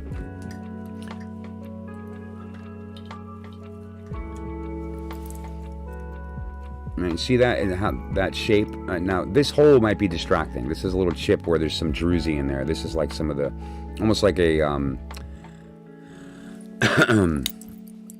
what do you call it? Geode. It's almost like a geode began to form in there, right? So ignore that hole, but that kind of idea. What is this? Rose. Right? It's a piece of rose quartz. Okay, and so, you know, you can get a, there we go. You can get some really good vision out of that stone because of its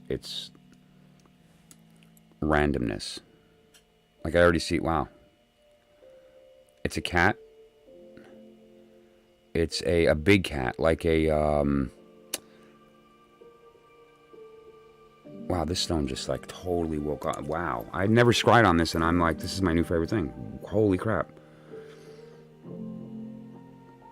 It's friendly, it's smiling, it has doting eyes, almost like a deer, and it has large eyelashes in it, and, yeah, it's weird. Imagine a cat imagine a cat with doe eyes.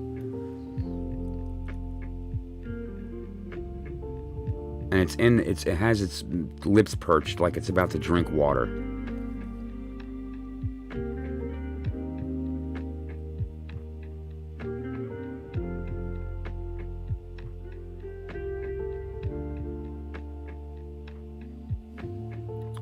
There's an island. It's off the coast.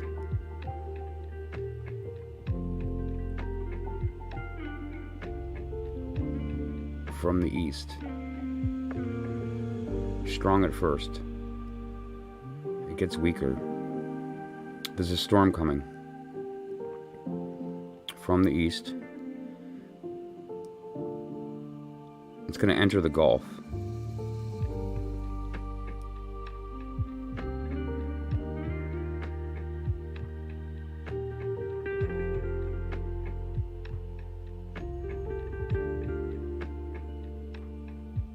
Seven.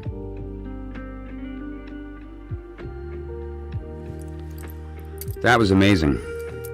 All right, so if anyone was paying attention to what I just said, I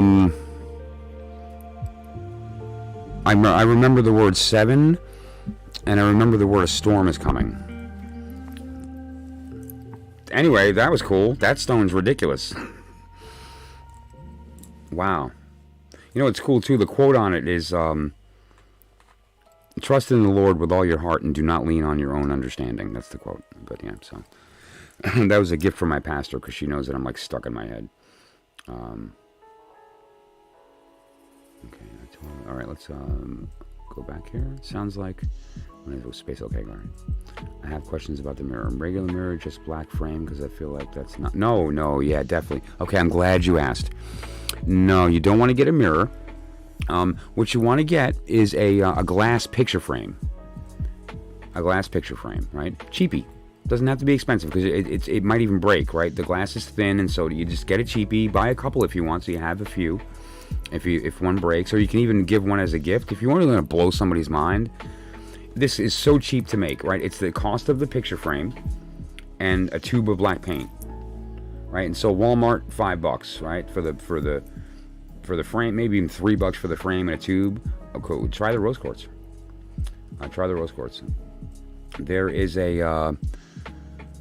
So what you do is you take the glass out, put just enough tape on the edges of the glass so that it will the tape will be covered up by the frame, and now paint it black, let it dry, give it another coat, let it dry, and then grab yourself a flashlight or hold it up to the sun or whatever the case, but just check to make sure that there's no holes or places that you missed or the paint didn't dry even, whatever. And just go through the process until it's completely covered. You know, the ones that I've made, it's usually at least minimum 2 coats, usually 3. And sometimes if I do the 2 coats, I'll just do a third for good measure, okay? So get black paint, make sure it's black. Acrylic, cheapy acrylic, poster paint, nothing special. It doesn't need to be outdoor or anything. It doesn't need to be enamel. It could be like literally the cheapest black paint you could buy. It doesn't matter. The fact that is glass on the other end is going to make it look like this. It's going to be absolutely like pristine. It's so beautiful when you do it. And so wash it thoroughly, dry it thoroughly, put the tape, very small amount of tape, just enough where it'll stop the paint from bleeding over, and it'll also get covered by the frame. Paint it 3 times, you got your mirror. And now that is it's special. It's great, and it's a nice. I like the 8.5 by 11 form factor. It's a good size. But there's something to be said for the distortion of things getting bowed out, because you will see your face in it. It's going to look ghostly. That's not my face. That's my face darkened and then bowed out, and so it's me but not me. And when you're looking at a picture frame, it's completely flat, and so you don't have the convection or whatever you call that occur. So it's a slightly different thing, and it might be a little harder with the flat stuff. I find that spheres or concave surfaces are good for doing that. Oh, great, current, perfect, great. And that's the way to make a magic mirror out of a like the cheap, down and dirty version, is to go and get a picture frame and to paint the back. And now, as far as the technique is concerned, let me just reiterate what I stated. Unfocus your eyes, staring into blank space, and then take your hand and find the spot where it gets sharp. Right? It's usually kind of about the distance you can stretch your hand out and then turn your hand. That's not a bad distance. Mine's roughly about here. Like I can see the creases in my hand very clearly and sharply. And now go further or closer, so that you're not in that focal point, to the point where you start to see double and blurry, and that's the spot you want to put the mirror. Okay? Or a little bit further away, same thing. When you begin to see that double vision happen, you're there. So go to that spot. Meditate yourself into a state where you're out of your head. If you're not able to do that, then recognize that you may have to work through the process to quiet that. But you want your mind to be there strictly for the version, or for the purpose of using your senses. You don't want to interpret what you're seeing mentally yet. Just go through it and have either a partner, which is important if you're me, because I don't know what I'm saying. I'm just there until I'm out, right? And so when I'm out, it's like, okay, what'd I say? And so usually I was recording video, and then I'd write it down after the fact. I had a micro cassette recorder before digital. There were micro cassette recorders. Those are very handy. The tapes were small, and you can carry them easily, and you could put it in your pocket and hit record, and it's not some big tape deck spinning on your table. Nowadays it's all digital. I can hit a button and talk, and it's digital audio and all that stuff. And so allow that to happen. Get out of your head, put yourself in that state. Don't have an intention if you're simply scrying to see what you see. If you're specifically calling a certain entity, that's a different story, and we can have that conversation with respect to the process, right? Do you use the Goetic or Solomonic process, or like how do we go about activating the name and calling the spirit? I'm going to have that conversation on the stream here as well at a later date. Basically, that's why I have this put together, is for that conversation. All right, and we're going to talk about basically this is a magic mirror. Okay. So this is John Dee's circle. This is the circle that John Dee and Edward Kelly used when they created the Enochian magical system. But that said, though, this is the magic mirror. So it's a triangle with a circle in it, and that circle is the mirror. So the triangle there's instructions for how to make this in various books for color and other things. The name Michael was chosen specifically. I didn't do that. It's and it has nothing to do with me. It's the angel is called for a specific reason. Anaphaxaton, Tetragrammaton, Primuton. Anyway, these are all different names of various permutations of the name. And then the circle in the middle has a prayer and then some other things. I will be speaking about this at length since I've used it on the stream here, I've actually done magic with it, including my Garden of Splendors. That Garden of Splendors is an actual manifestation bowl. That bowl of beads is a working altar, temple, and along with this works. It's an actual magical temple that works. Like you can use it for Goetic, you can use it for Solomonic, you can use it for Kabbalistic workings, and it works. But so find your focal point, exceed it, right? Exceed it so you're no longer in a state of sharp visual. Set the intention, which can be none, or I want to talk to this entity, and ritually speaking, if you require this, I do it in my head, but you invoke, and so you would invoke the spirit that you're trying to see. And there's various invocations that we can talk about at the time. If you want to go through the steps of actually doing the invocation, like a proper invocation using Solomonic Goetia, then we can go there. But there's a certain incantation that speaks the names of the individual entity or intelligence that you're trying to call, or if it's an angel, the angel name. And from a magical working perspective, if you're using the Hermetic system or the Kabbalistic system, typically it requires, especially if you're doing Shem HaMephoresh, specifically it requires that you do it on the day of the planetary dignitary of that angel or demon. And so, for instance, if you're attempting to call forth an angel or a demon related to Jupiter, you're going to want to do that on a very specific day of the week or a specific part of the year, or and so forth, that is related to Jupiter. And there's all kinds of charts that we can talk about with respect to when that is, what charts you can use, what information you can look at to figure out what day would be best for manifesting that entity. Okay. Let me catch up on the chat. Simba. There was a cat. Its mouth was perched like it was about to drink water. There was an island, a storm entering the Gulf. 7. Okay. The Gulf.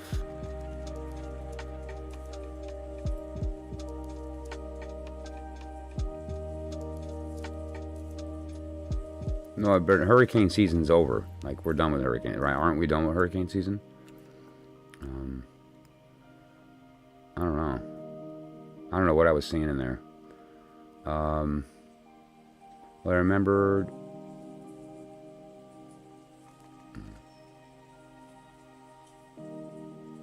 Just had an awesome idea for a scrying orb. I will text you. Cool.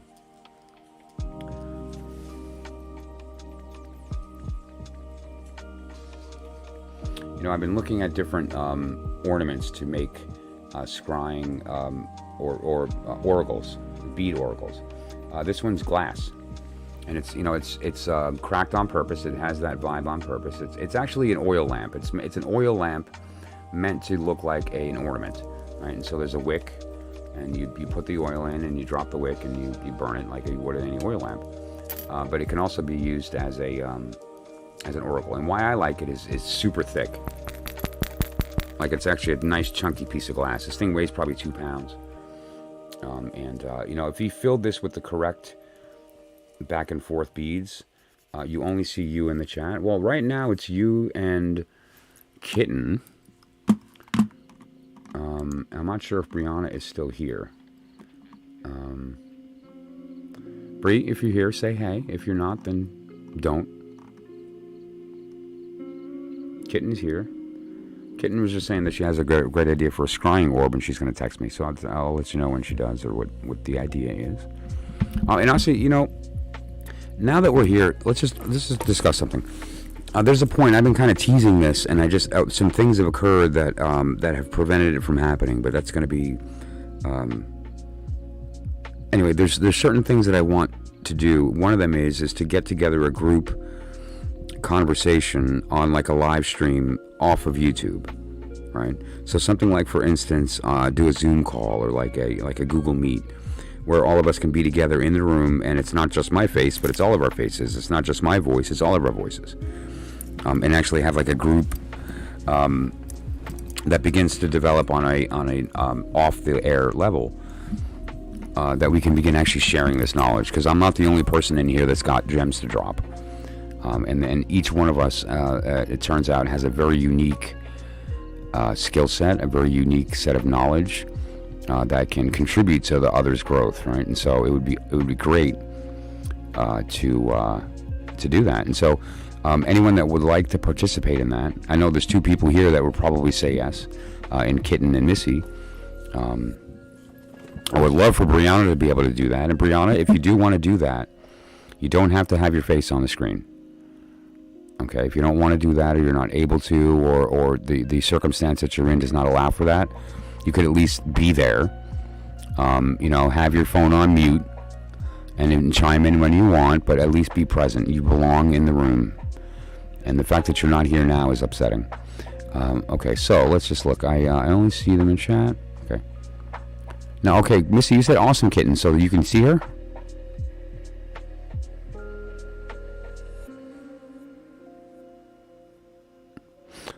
Cool. Oh no, of course, yeah. You can actually stream it. I mean, I could do like a Zoom/Google Meet call and then share the screen on YouTube, and so everybody would be visible to everyone. I mean, I do it every week for church. I stream the YouTube from Zoom, and so certainly that's a possibility as well. Let's see what she sent.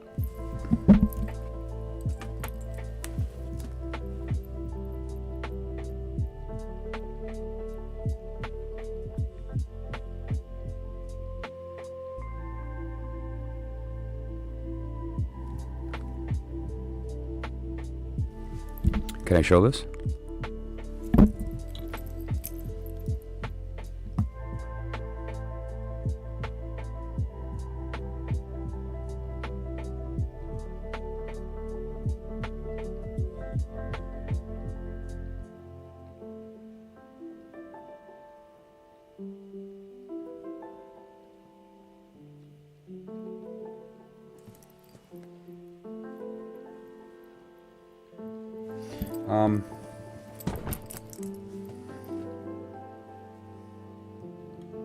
Yeah, instead of holding it up on my phone, let me just pull it up on the computer here and get it up on the screen. Just give me a moment to facilitate that, and I'll be right back. It'll just take me a sec to get that up.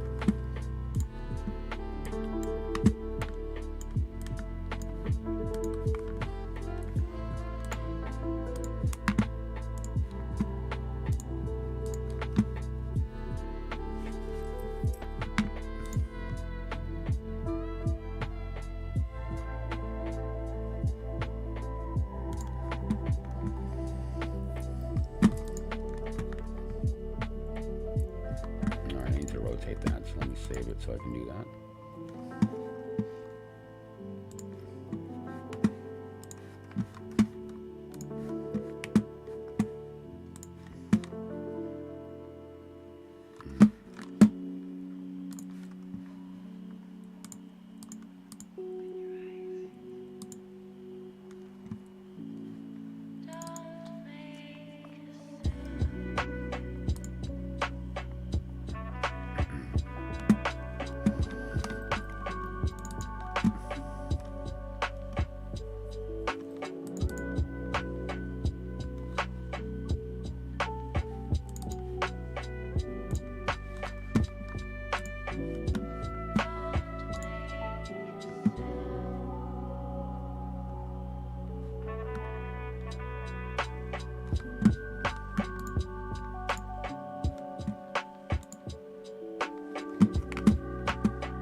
What is that on top?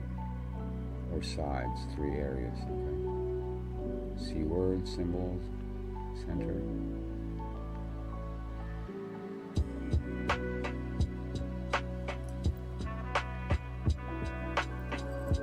I wonder if you can use it to interrogate Enochian. I don't know anything about Enochian, but... Well, Enochian was derived using scrying. Yeah. I forget who is who, but John Dee, or I think Edward Kelly was the scryer. I believe Edward Kelly was the one that's scrying, or one of them was scrying and one of them was interpreting. And scrying, the best form is to have one person just reading and spitting out, and the other person interpreting what they're saying. That's the best way to go about it. And it's very effective that way.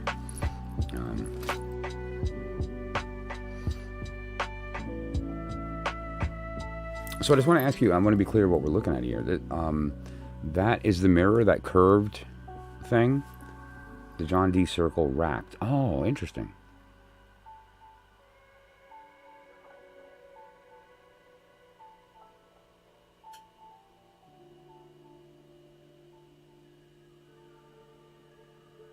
Yeah, I want to talk about that with you later and kind of get a clarification. Well, not later because I'm going to be going to bed in an hour. Well, I'm going to be lying. I'm not going to bed in an hour. Anyway, but you get the gist. So we can. I want to talk about that. That's interesting. So that's the gist. That's the 101 of scrying, right? It's the idea of reducing your capacity to focus with the intent of seeing shapes and then being open to what it is without intent. That's the basic idea. Top is the mirror, but you can see into it, and the circle is wrapped in a cone underneath. Okay, wow. So like a two-way mirror kind of deal? Well, that would be an interesting effect, actually, visually. Pardon me. That's interesting. Yeah, that'd be cool.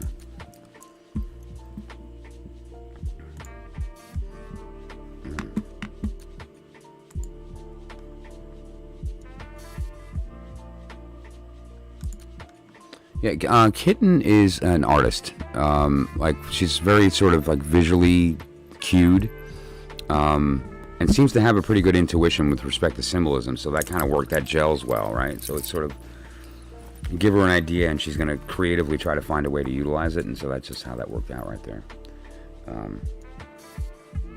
But that said, that's going to be fun. Cool. We should play with that.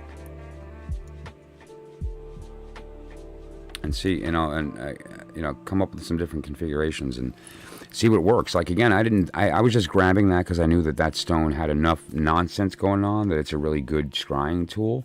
I've never tried to, and the minute I looked at it, I was like, bam, started seeing stuff, and so that was great. Yeah, that was. I can't wait. Actually, later on. I'm going to scry with it. And another way that's interesting too, if you have a good reflective surface, as an example, this is for you, Missy, as well. If you make a black mirror. Have some medium to give you something to play off of. So one way to do that is, for instance, a ball of Christmas lights. Like go out and get a box of Christmas lights and roll them up into a ball. You don't want any evenness to it, and plug it in and put it behind you, right? Or if you have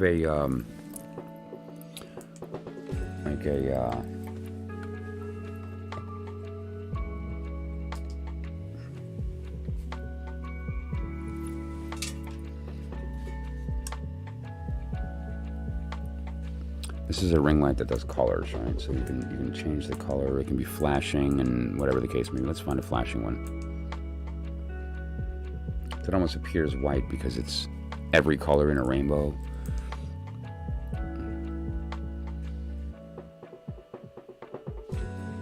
You might be able to see it in the ball, right?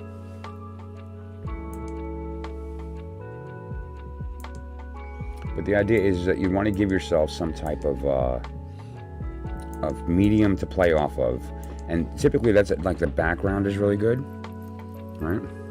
Good, and you can so set them off in the room so the room's kind of going a little nuts, and it'll create motion and it'll create opportunity. Yeah.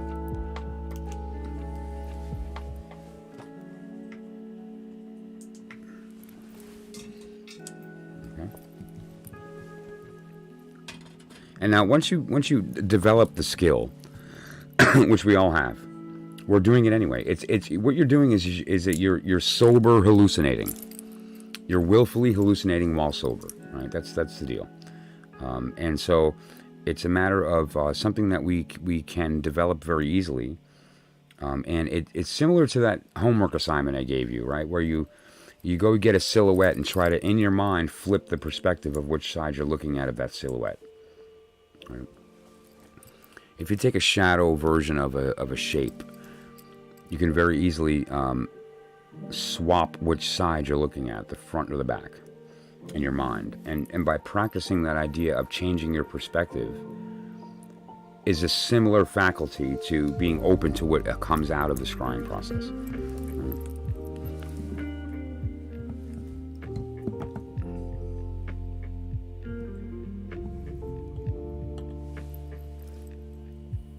I literally have my moon Bluetooth behind me so that I can change any... Oh, I love that.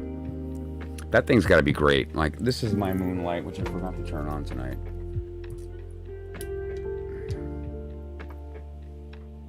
And now this is a, it's one of those, where depending upon how you turn it, it almost has a 3D kind of vibe.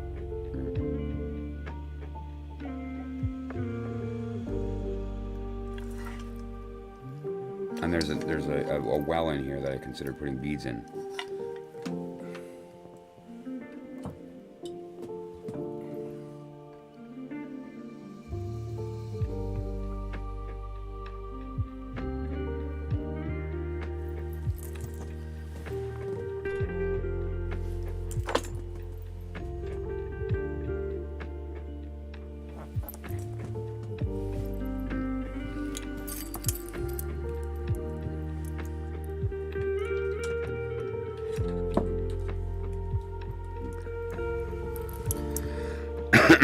So,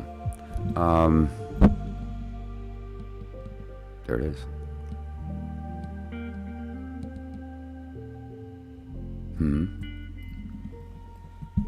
Actually, you know what they started doing recently? I've seen all over the place is that you can buy LED light bulbs filled with rock salt, and so it glows that soft pink color.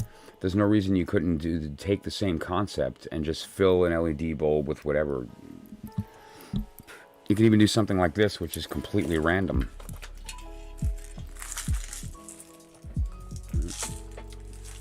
This is my soulmate oracle. Every bead in here, when I put it in, I put an opposite. Every red bead has a blue one. Every black bead has a white one. Every metal bead has a wood one. And so every bead in here, somewhere in this oracle, is its other, right? But that said, though, you could easily...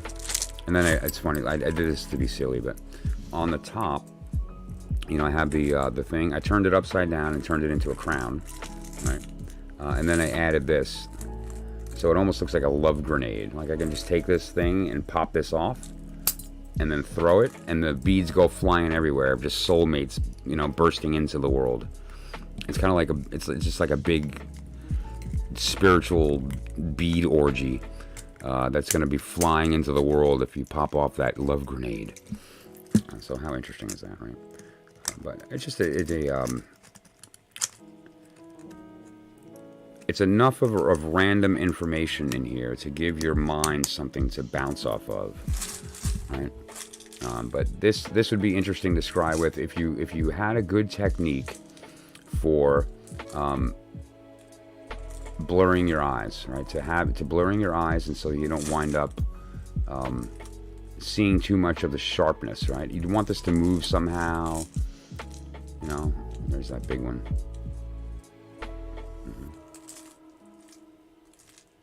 But you get the idea. A love bomb. Yep. Exactly what it is. Exactly what it is. So. And if you need to feel a little bit, there it is. This is like, imagine the dance. Look at how beautiful. And again, everything in here has a mate, and so no one's lonely.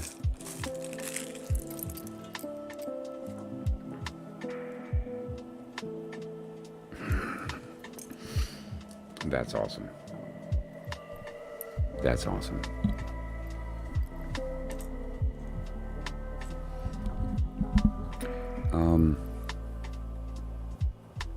Bibliomancy.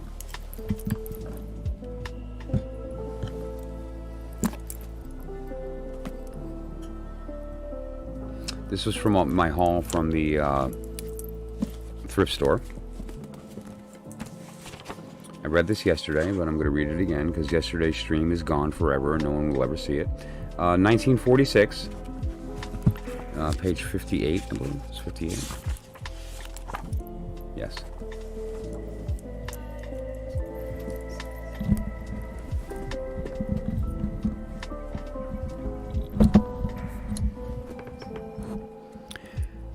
We've been here before. I think I remember this moorland, the tower on the tip of the tor. I feel in the distance another existence. I think I've been here before. And I think you were sitting beside me, in the fold in the face of the fell. For time at its workle, go around in a circle, and what is befalling befell. I have been here before, I asserted, in the nook of the neck of the Nile. I once in a crisis was punished by Isis, and you smiled. I remember your smile. I had the same sense of persistence on the site of the seat of the Sioux. I heard it in the teepee, the sound of a sleepy, Pleistocene grunt. It was you. The past made a promise before it, began to begin to be gone. This limited gamut brings you again, damn it. How long has this got to go on? Love that.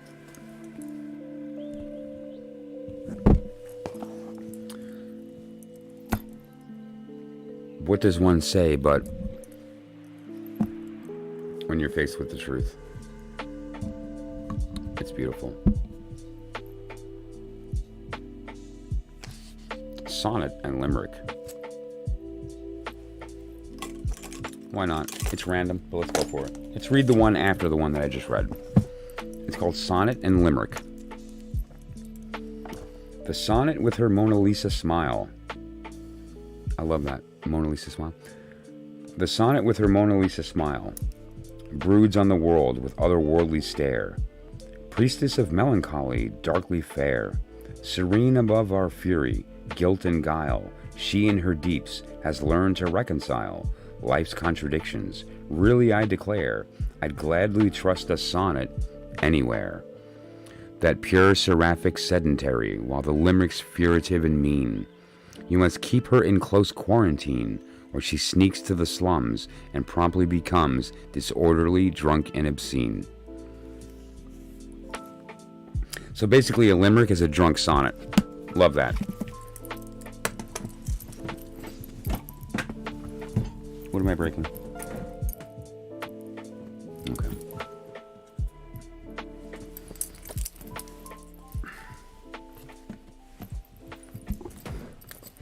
A limerick is a drunk sonnet. I want that on a t-shirt too.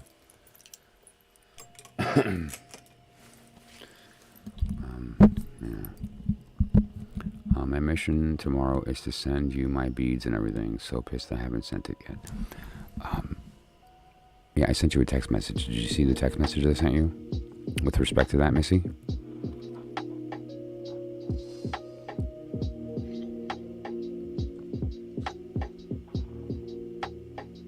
Hey, check your text.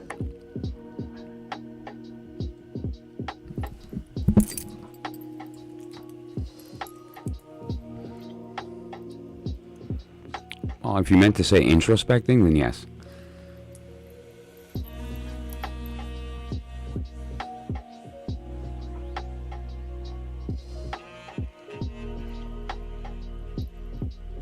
It's just so cool to think about the fact that I'm coming out of the moon. That's just awesome. Is it a good sound? Is it actually a quality speaker, or is it more visual?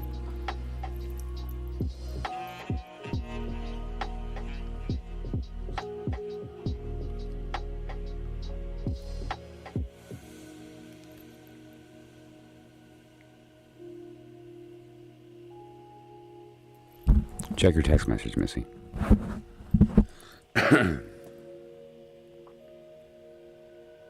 we'll talk about that later, okay? So don't just...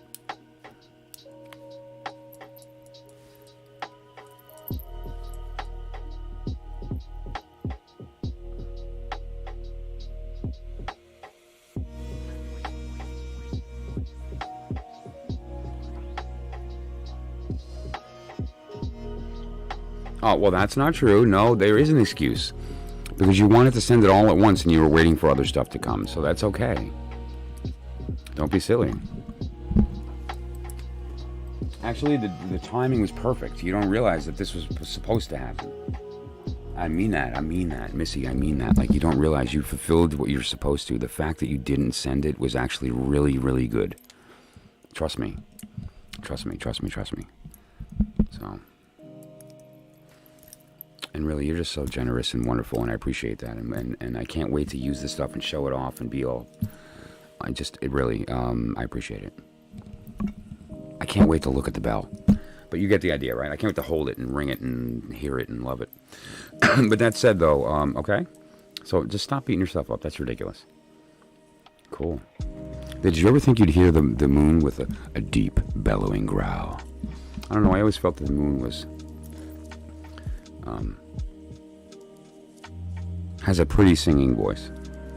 You know, we did an experiment. We, being human beings, did an experiment where we launched a probe to the moon with the intent of it crashing, so that it would hit a spot and kick up a bunch of dust, and we could see what was underneath. Right? Well, they did that, and the moon rang like a bell for 6 straight hours, like it was hollow. Now, the moon is not hollow, but they may have hit a hollow cavern. But the point is that when that thing blew up, it rang like a bell for 6 hours. Like, that's got to be insane. Could you imagine? That'd be cool to hear that. Like, I wonder what tone it rang. This is an E5, by the way. I did the math yesterday, Missy. This is an E5.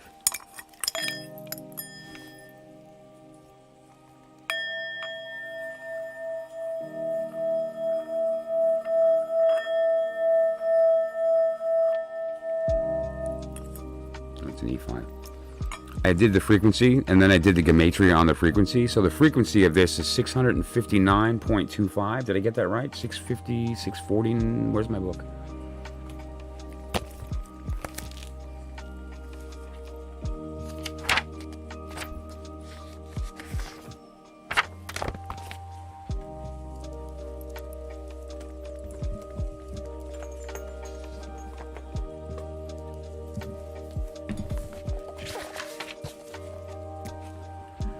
$659.25, right? So it's 659.25 hertz. That's what that is. It's an E5, right? And it's also, the wavelength is 52.33 centimeters, right? So the wavelength of the is about this big in the air. Like, when you ring this, it's actually, that wave is about that big, right? It's 52 centimeters. 52.33. So I went, practicing hermeticist, let's do math. Anyway, long story short, 659.25 reduces to a 9. Cool. It's the 120th prime. Neat. And then I did some math on the actual name. So, obviously Hebrew has letters that are also numbers. And so if you see a number, it could be a letter. So the name is Otab. Vau He Tau Bet He. Otab. Anyway, did the Gematria. It means panting. It also means things flowing away or scraping together to make a pile, which is interesting. And then I did the Gematria also on the wavelength, right? So this is the frequency, and this is the wavelength, right? And pardon my handwriting. Yah is good. Yah lives. That's what 52.33 means. And then here's the kicker. Add those together, 52 and 33, and you get 85. And what 85 means is who is like Yah.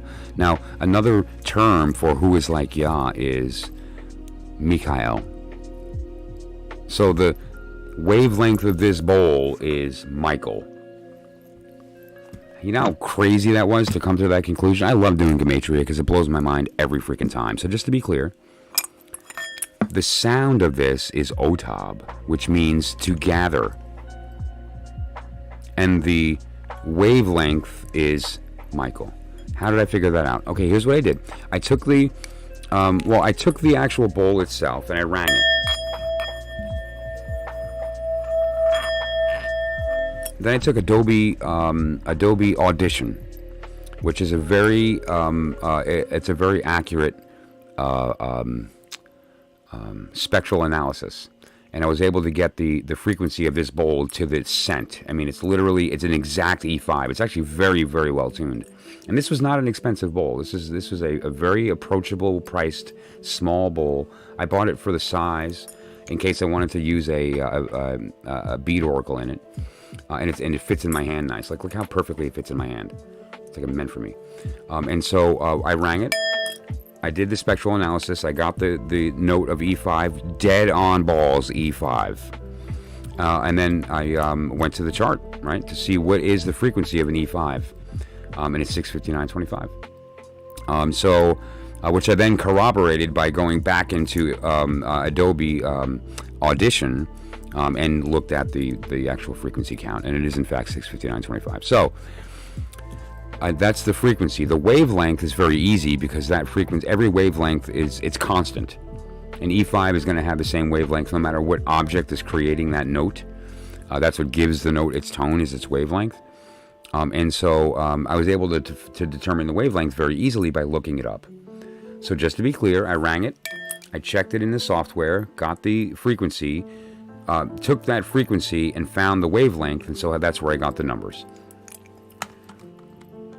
Now we know, if you look on the bottom, once I put the correct thing up here, which is, there we go. If we look on the bottom, or here, you'll see the alphabet, and each one is a letter, right? And so, just like Greek and Hebrew, they don't have separate characters for their numbers. They write the number 1 as an aleph, right? Do you? Cool. And it might be the same note. It might be the same note. It depends upon the size, the depth, right? The depth will matter, but it might be the same note. This one's an E5. So, because each number is also a letter, I just simply took 6, which is vowel, 5, which is hey, 9, which is tet, 2, which is bet, and 5, which is hey. Now, I pronounced the vowel as the vowel, so ow, right? So I started the word with an O, and so it's O-H, O, T for, and then T-B is tab, and the final hey is is shaped but not vocalized, so it's tab, and so it's sort of like a breathy B, O-tab. Right, and now you can do the Gematria now that you have the number, and the number is 659.25. You can just look up 659, look up 25, and that's where I got the words. As far as the name, I took the wavelength, which was 5233. 52 is one of the holy names of God in the Hebrew language. Is it a coincidence that it's the number of weeks in a year? Are there coincidences? So, and so I took the number for 52, a number for 33. Yah lives, Yah is good. What was it? Yah lives and Yah is God. Right. Yah is God and Yah lives. And now that's 52 and 33, so I just added those to get 85. And 85 means who is like Yah, or who is like God. Right? And that's like the name Michael. With a question mark. The statement is not a statement, it's a question. Like, who is like God? No. That's not what I meant. So, so that's how I did it. And anything with a number you can give a letter to. Right, so like, what's your birthday? I'm December 16th. So let's go to 1, 2, 1, 6 would be Abou, Abo. 1975, so 1, 9, At. Abowats. Abowats. So my birthday is Abowats. Abowats. You can speak the word.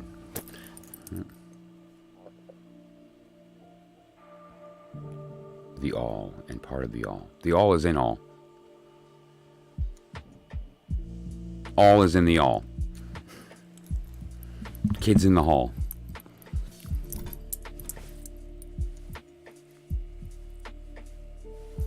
Who's old enough to know what I just did? Nobody.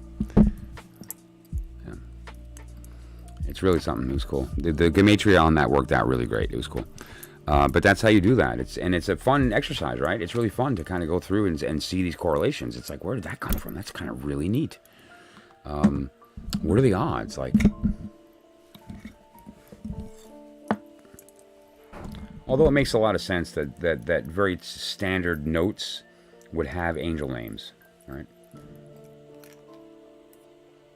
Yeah. Well, I mean, it's standard. It's kind of one. Wavelength is a thing. It's a hobby.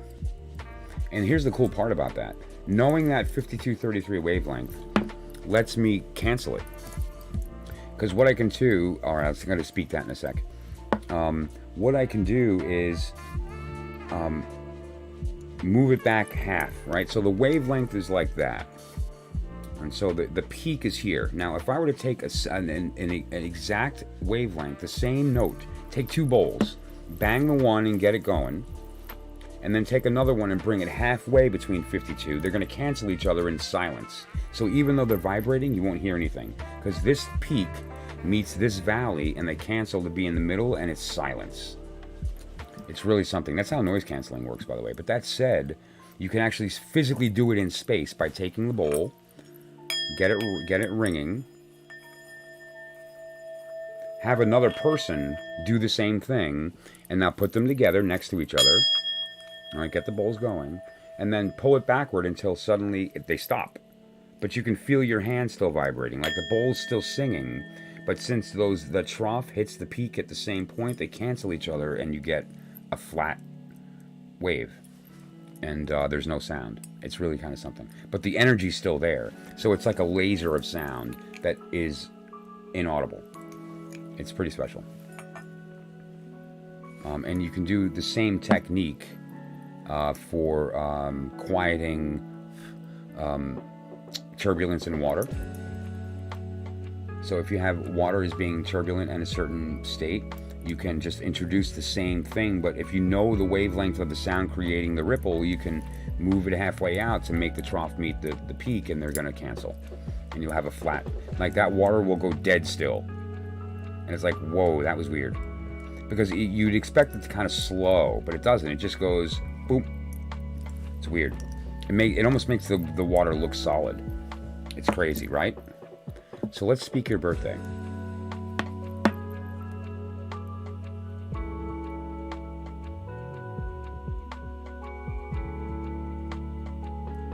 Okay, so I'm going to pronounce At. That's going to be an awkward one. Seek.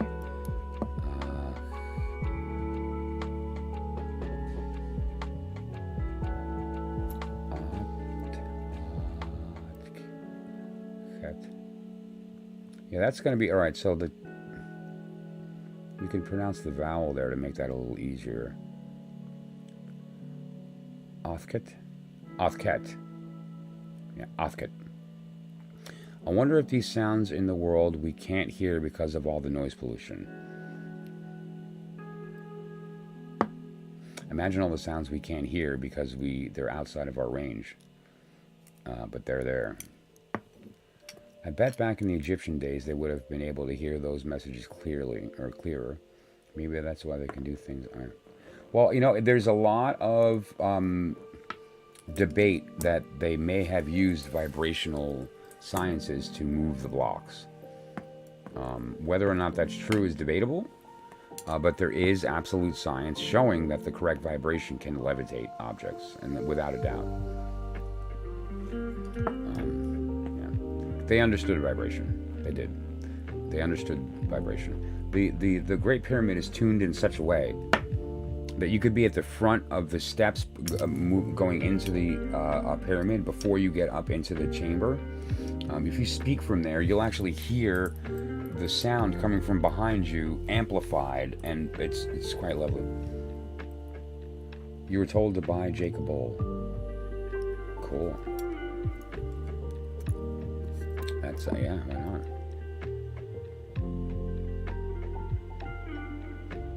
Find one that's different too, so you can have two tones, you know? Like if you get a bigger one, it'll be a lower tone. And so the two together can make a good harmony, depending. If you know the note of your bowl, you know what bowl you can buy to make it like a literal 1-5 harmony. A 1-5 harmony is so beautiful. So C, G is a 1-5. Your birthday? Yeah, it was a little weird to pronounce because how it goes is 1 and then 1-9, right? So it would be Ot. That's fine. But now we're getting into 8-9, which would be Kekt. So Otket. Otket is very awkward on the amp. Yeah, exactly. An ancient microphone. And it worked. Yeah, it does. It works. It also vibrates at an F sharp. If you were to stick your head in the pyramid and bang the wall with a mallet, the whole thing vibrates an F sharp, which is kind of neat. Yes. So, but that said, sound is everything. It's a little joke for the Rosicrucians in the room, but no, sound is everything. It's the thing that makes things. And if the vibration changed, they would become different things. And if the vibration changed to a certain degree, it would become no thing. Things disintegrate, right? In fact, there's a group right now studying using sound waves to destroy cancer cells. Because there is a specific frequency that will shatter a piece of glass, right? And there's a specific frequency that can knock down a mountain. Well, there's also a specific frequency that will destroy a cell. It'll just burst it. And so we're basically like hitting cancer cells with sonic lasers. How nifty is that? And it's working. The only thing that we can't do is to have it discern the difference and to only attack cancer cells. We have to kind of aim it. Eventually it'd be nice if we didn't have to and it was able to tell the difference and just shoot the sound at the one that it wanted to get rid of. So yeah, and healing, we should have that conversation too. There's certain tones that are conducive to healing and certain tones that are conducive to disharmony. And it might also depend upon what particular element you're talking about, so we can talk about which chakra to activate to help facilitate that blockage being lifted. And there's a certain tone that's going to activate a certain chakra, right? So we can have that conversation about to heal him. Which healing is a misnomer. It's more about getting him back to where he was, like that rightness, so that the healing will be automatic once we kind of get shit unblocked and things go the way they need to. So figuring out where the blockage is will allow you to know what tone is going to work. And then you can apply your Reiki to it as well. Do you lay hands? Because, that wouldn't hurt if you know what the deal is. I mean, oh, you're not kidding. You're not kidding. How about the length of the base of one side of the pyramid is literally the distance the Earth moves in 1 second. That's right. They knew that shit, and it's in the pyramid. Just to be clear, the base of the pyramid square, one side of that base, is the distance the Earth rotates in 1 second. Come on, how'd they know that? And pi is all over it, phi is all over it. The ratios of the size of the planet compared to the sun, like it's nuts. It's kind of nuts. Yeah, the reason that Reiki isn't understood is I'm not sure why that never. It didn't hit mainstream in America like I expected. It had its day back in the 90s. It was a huge deal, and it seems like people don't. They've moved away. They've moved away from it, yeah. What else did I have in here that was related to that? Oh, incidentally, here's the artwork that came out. When I start a book, whether it's a diary or whatever the case may be, I always do a piece of artwork in the beginning that's visionary to kind of like open the book up, right? And so in this particular case, what I do is I take ashes from my cup and from various other like burnt stuff and whatever the case, and I throw it on the paper and I just rub it around in a random fashion, and then I look at it, I scry, see something, and then assist it to kind of find the thing that I was seeing. In this case, I didn't do that. In this case, I just rubbed, and this is what came out.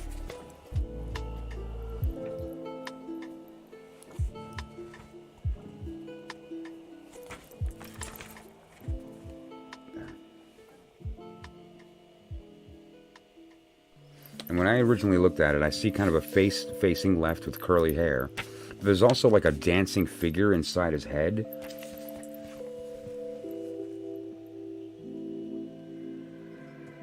Right, like I saw this as the eye. Let me get my stylus. Where is it? I saw this as the eye. There's his nose. There's his lips. There's the curly hair. And then here's this figure kind of dancing. All right. Just thought it was interesting. Oh, do a pyramid stream? Done. Done. Actually, I can't. It would take like 5 streams. And so, yeah, I'm happy to do that. I can't wait. I'm happy to do it.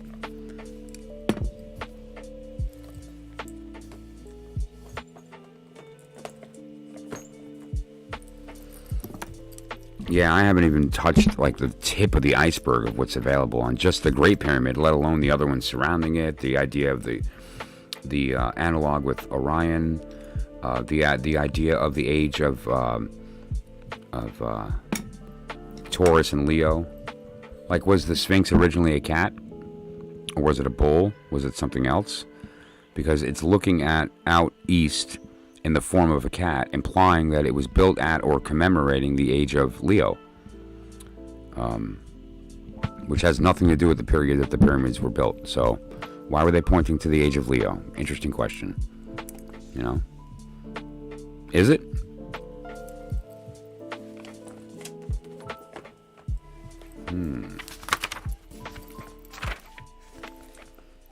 Could be. There's a beard. Oh my God, did I draw your husband?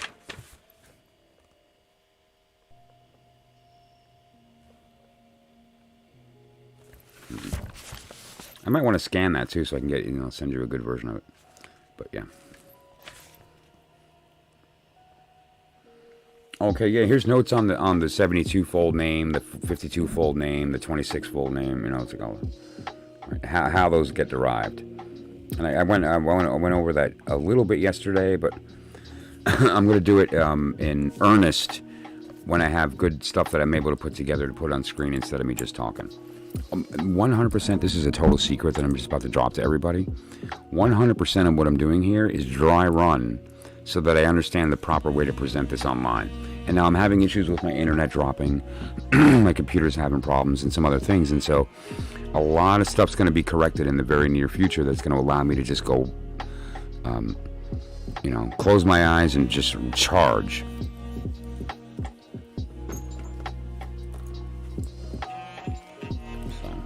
And that's going to include, really good documentation and, material related to what I'm doing for download and otherwise to make sure that I really get the information out properly and that there's resources available to make sense of it.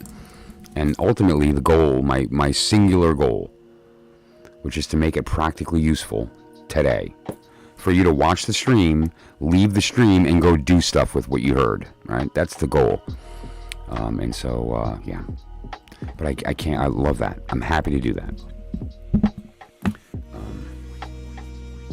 And now, if I'm going to do a pyramid stream, I should do a temple stream, which would include Angkor Wat, Easter Island, Machu Picchu, the Cheops, like the Great Pyramid at Giza, and one other one that does not have a name, that was hidden away, buried underneath a hotel of all things in South Florida. They found a stone circle in South Florida that's really old, that was buried underneath a bunch of stuff, and they built a hotel on top of it. They discovered it. They sent a picture out saying, oh, we found this thing. They're not going to excavate any further, and they built a hotel on top of it. Anyway. Because, like, imagine there actually being a stone circle in South Florida. There's a lot of implications to that, because the place it was found was underwater recently, but it wasn't about 30,000 years ago. That's really neat. And it's kind of in a place similar to the Bimini Road. The Bimini Road was a road that was found underwater that was clearly a stone cobbled road leading to that area. It's neat. So that was not underwater and was populated 30,000 years ago. So, man, go figure. Who knows? Pardon me, I'm starting to lose it. I think we should do some cards before I lose it. I want to do some cards. I want to play with the Hermes Oracle. And I want to combine it with some tarot. So let's do that. What should we read about? Make a whole series? Yeah, actually a couple series. That's a great idea. And a couple of series. Like, I want to do a series on Hermeticism. I want to do a series on Thelema. I want to do a series on sacred sexuality and sexual alchemy. I want to do a series on magic, scrying and divination, comparative religion. Absolutely, Ken. Sure, I'd love to. That's right. You asked me before about that, but don't rely on my memory. I am the dumbest smart guy you ever met. So thank you for reminding me.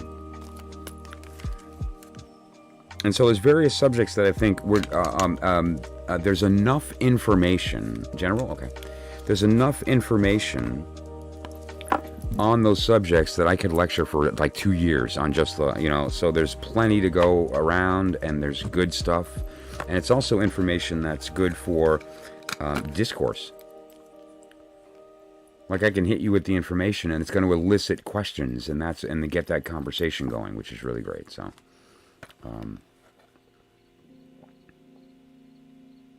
oh yeah, that'd be fun. Mm-hmm. Rude to myself. What'd I miss? But yeah, Atlantis would be fun. And where, right? Is it Atlantis or Lemuria?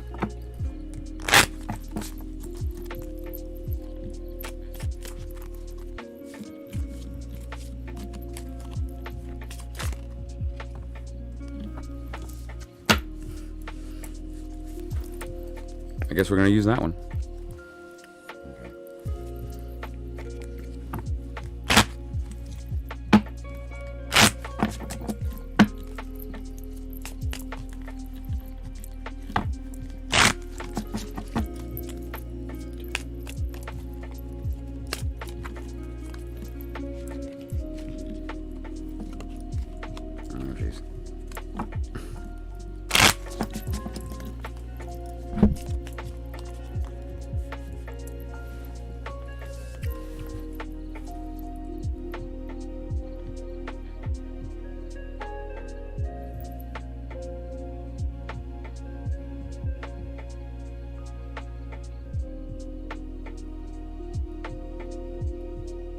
Oh, yeah, that's true, though. I'll be kind. Yeah, okay. I'm sorry. I suppose I should. Well, when you recognize, who you really are, you should do that, I suppose. So, let's look at this. We have the Sun, and it's also the Ace of Pentacle. I'm sorry, the Ace of Diamond. The Ace of Diamond. But that said, though, it's the Ace of Diamond. And he has the symbol of the sun on it. Let's read his meaning. This is Robert M. Place. Right? It's Hermes playing card oracle, which is I love this thing. I've been playing with it a couple days, and I'm really kind of impressed with how it works. Anyway, his Ace of Diamond means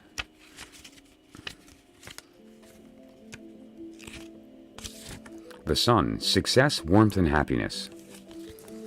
Well, thankfully, it's not a generic little white book meaning, because that would just be frustrating. So let's actually do the thing. We have to count the rays. And there's two types of rays, right? There's the squiggly rays and there's the straight rays.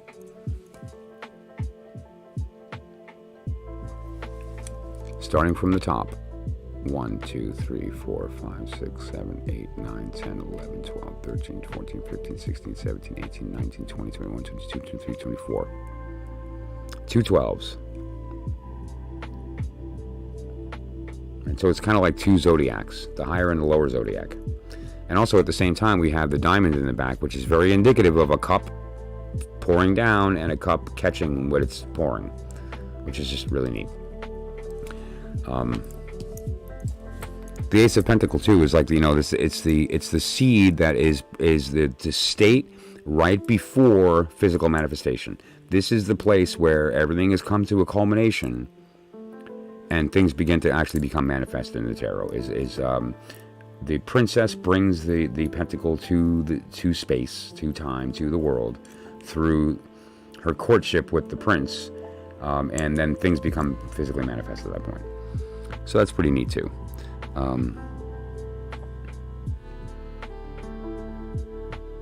One thing I think is an important symbol of the sun that I don't think is spoken to enough. This is my own interpretation, but I think more people should speak to this. The fact that the sun does not discriminate.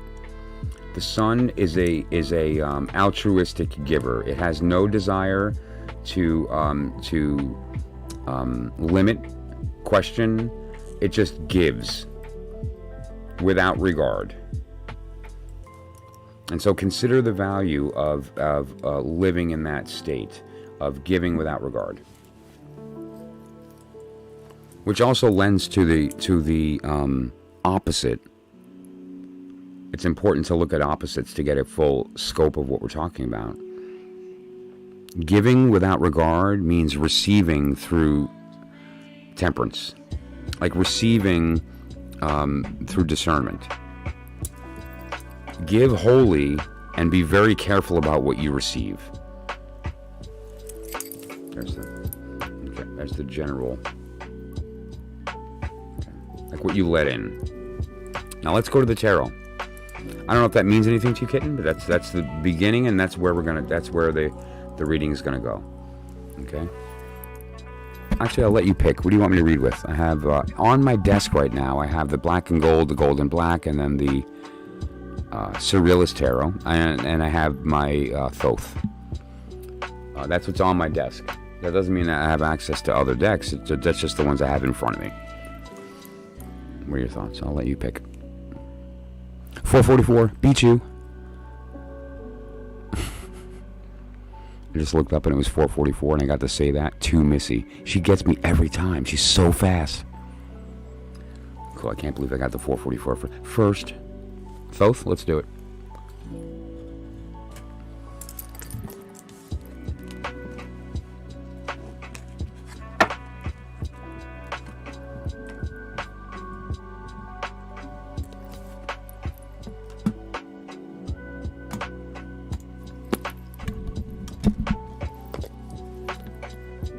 Tell me that's not a t-shirt waiting to happen. 22 chapters, infinite pages.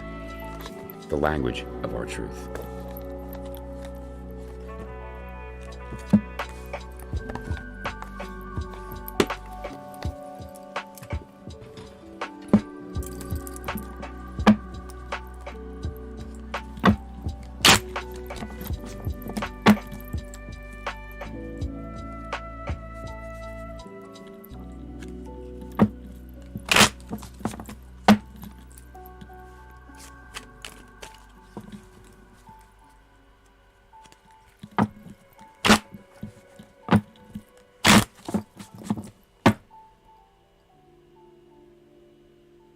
I'm doing a general, so it could be him.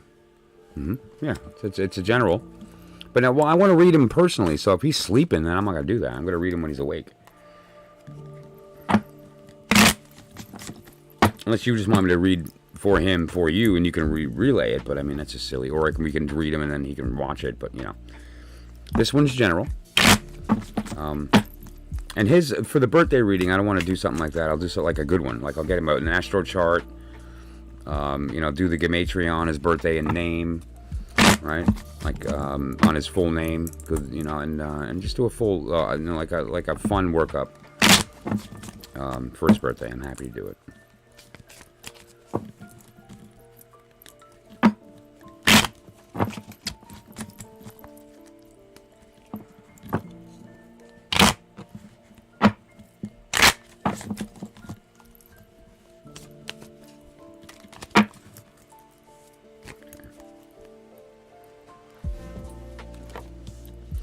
Princess of Wand, Tiger by the Tail. The desire to bring your will into physical manifestation, to make what you want be. Interestingly, look at what's on the tip of her wand.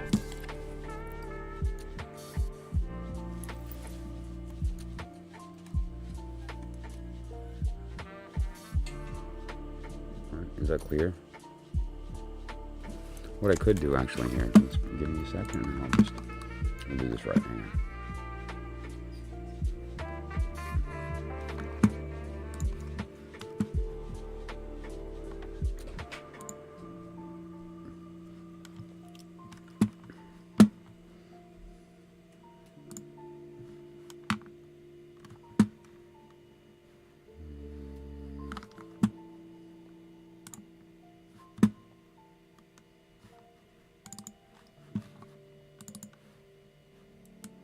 Alright, I found it good.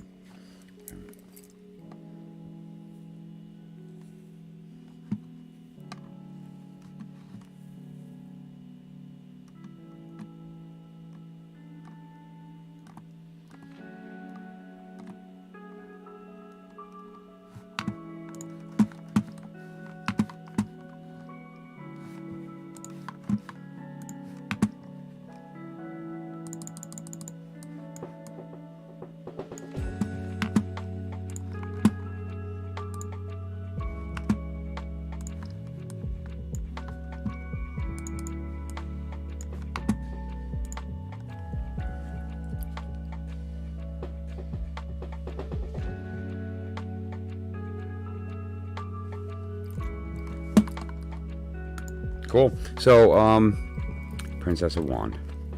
Bring into physical manifestation your will to make what you want be. The Six of Wand. The Six of Wand is victory, right? You're up on your horse because you've been recognized as something that is right, that is correct, that did the right thing, that people saw. This is also the idea of Leo and Jupiter, or Jupiter in Leo, right? And you can see why that would turn into kind of being installed as leader, right? It's a sense of people, feeling that there's something that you have to contribute and want a piece of that.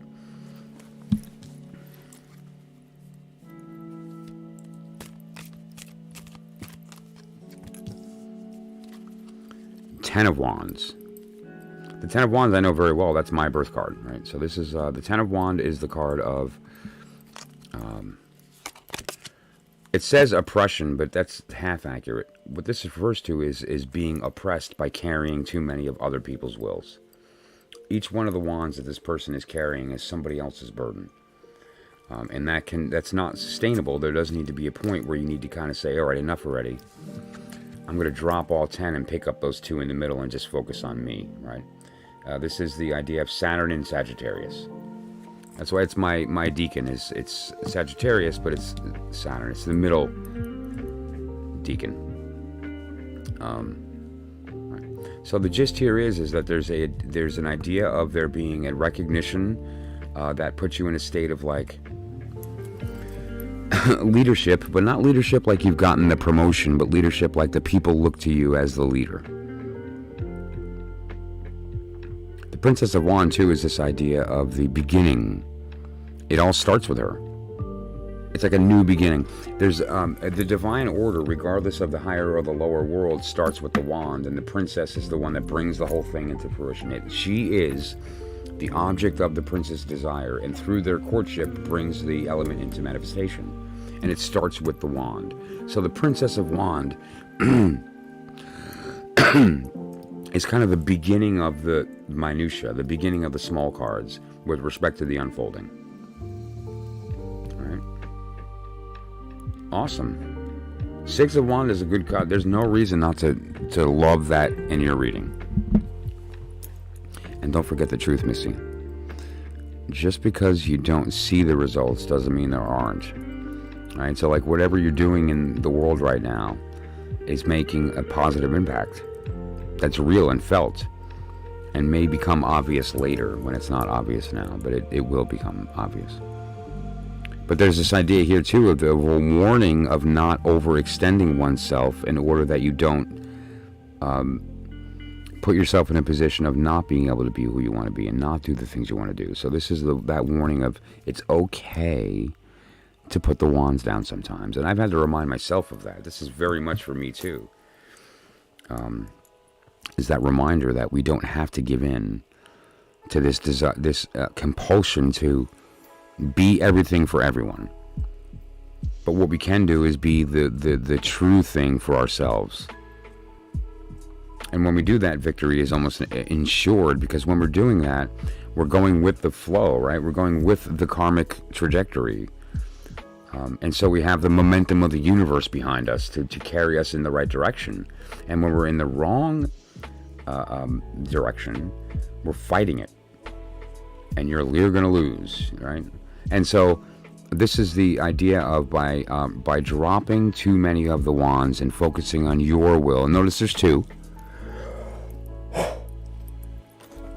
The unification of the higher and the lower self, the unification of you and the other, and the wills being combined, unified, the same, right? And so that said, that activity leads to victory.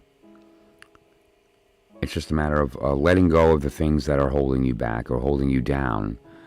Even if you're attempting to help somebody, it can become unattainable if you're in the wrong mindset. Right. Mm-hmm.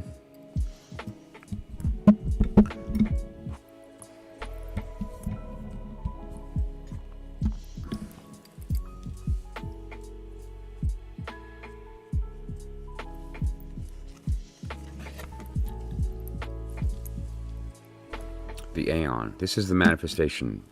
This is the thing that's going to be made. And what's going to be made is the Aeon. The Aeon is the universe, or the judgment. Judgment. So, but not in the Thoth Tarot. Thoth Tarot. This is not the Judgment card. This is the Stalia of Revealing. Right. This is the card that got it all started. That's Nuit, Hadit, and Ra-Horsquit, which are the holy trinity of the Egyptian mythology. Nuit is the sky. Hadit is the father, and Ra-Horsquit is the product. Here we have the winged sun, the Shin, right, the letter Shin,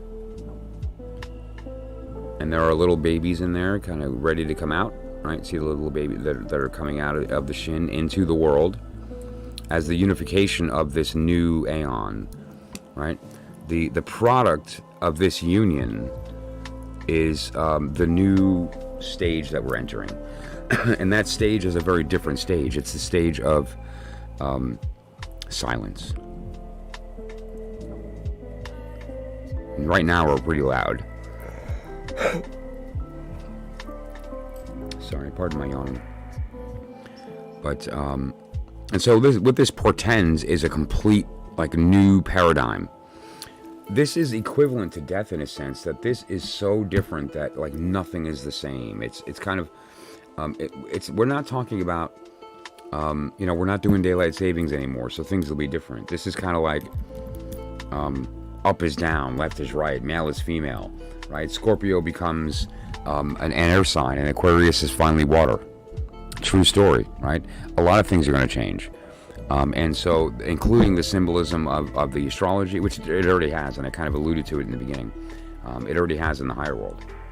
And that's why I read charts differently than most astrology readers, because I read the esoteric astrology. I read the higher world version. But anyway, that said, though, the new aeon is approaching.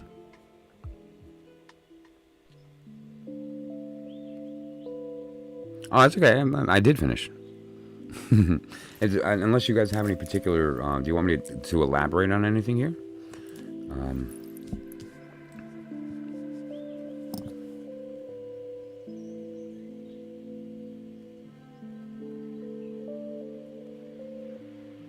Totally, right? Yeah, drop the wands, man.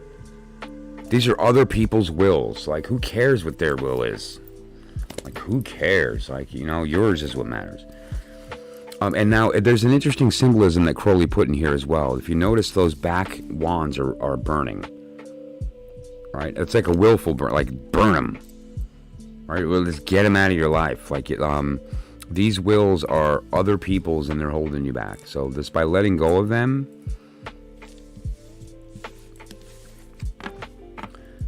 I mean, you wind up in a state of authenticity.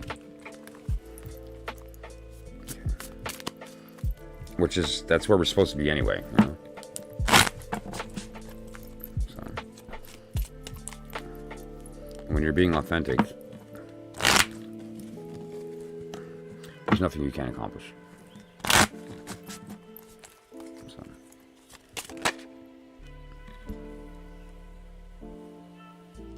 Neat. Cool. Connection, union, all that stuff. Love is in the air. Anyway.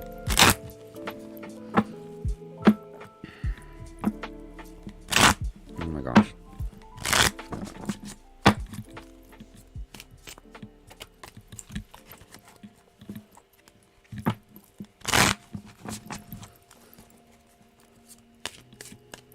Let's end the evening with a card trick. All right. Let's say we find out what the Jack of Hearts has to say.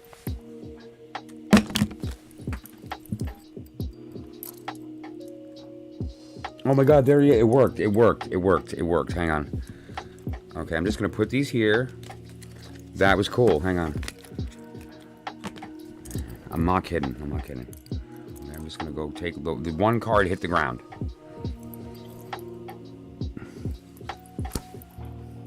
Love that. The reason I did that is the Jack of Hearts is my card. I used to drop it all over like a calling card when I was, a kid being silly. Good thing that no one found out either, because, it would have implicated me in crimes. Kind of like, do you guys remember, what's that movie with that kid?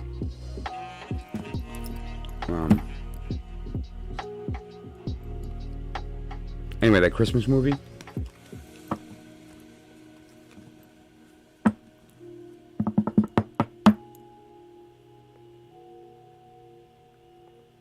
Man. Anyway, that movie. Where they, when they would rob houses, they would always turn on the sink and then plug it so it would pour out into the... And then they wound up getting busted for every house that they robbed because they just tied them to all the crimes because of the sink. That's how dumb it was for me to walk around doing like hacker stuff and drop the, Jack of Hearts all over the place. Dumb. Thank you.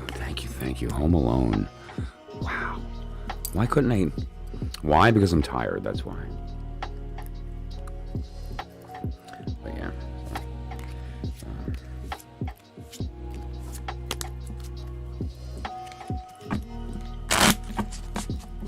Okay, so the message for the evening is justice, balance.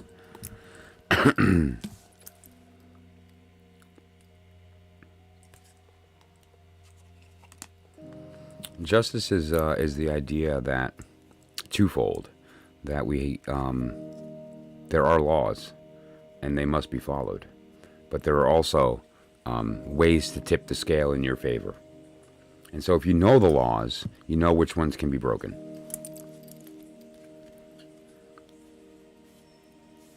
So it's the idea, and I like his interpretation too, because different than the justice that we're used to, her sword is crooked. Justice's sword is always pointed straight up, but not that one.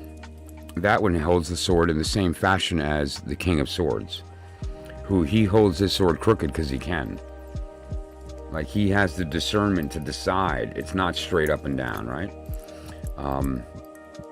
So this is twofold, the idea of justice and of the rules and the laws, but also the idea that you actually have control of that, and you can decide to not 100% enroll, and then potentially have the option of making changes based on that, right? You watched Home Alone today? That's pretty cool. She do what she want. Truth. And now look what she's wearing. She's wearing green. She's wearing a red cloak, but she's wearing a green dress. Now, what does all that mean? She has a yellow crown, which is air, mind, thought, communication. She's wearing red. Her cape is will, but her dress is the unification of mind and heart. Awesome. And that is in balance. The scales are perfect. But the heart's crooked, or the sword is crooked, and which means that you have the opportunity to kind of change your thinking, or you know, adjust that at will. Also, your communication method.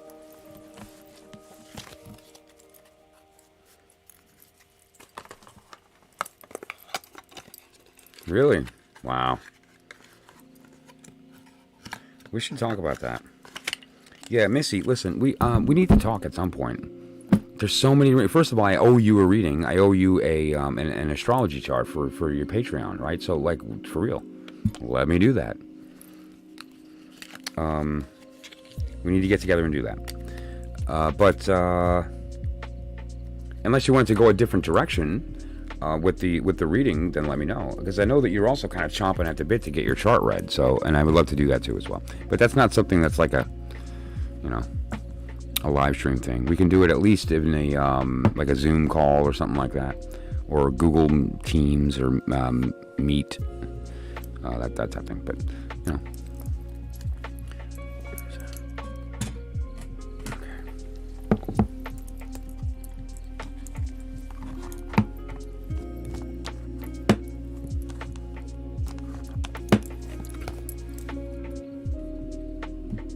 I also have like a pile of homework. You're way behind on your homework. But no, all kidding aside though, there's some techniques I wanted to share with you, and some other stuff with respect to some things that you've mentioned, so I think we should definitely do that.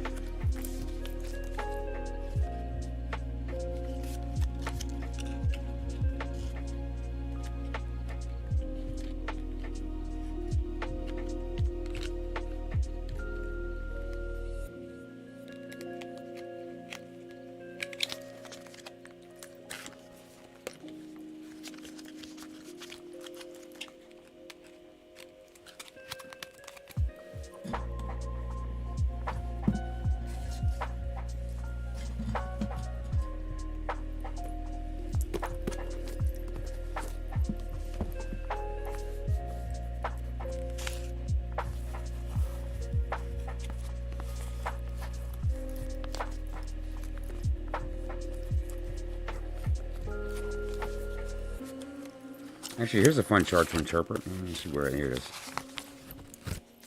This is a fun chart to interpret. This is Aleister Crowley's birth chart. See, there's the Leo rising. Yeah. Anyways, so that's going to be a fun one. I was going to do it on Crowley Mass, and Crowley Mass blew up. Remember that stream? That was funny. It just was. It was like I was going to invoke Crowley, and that didn't work out. Right? It didn't work out. So, yeah, pay for that immediately.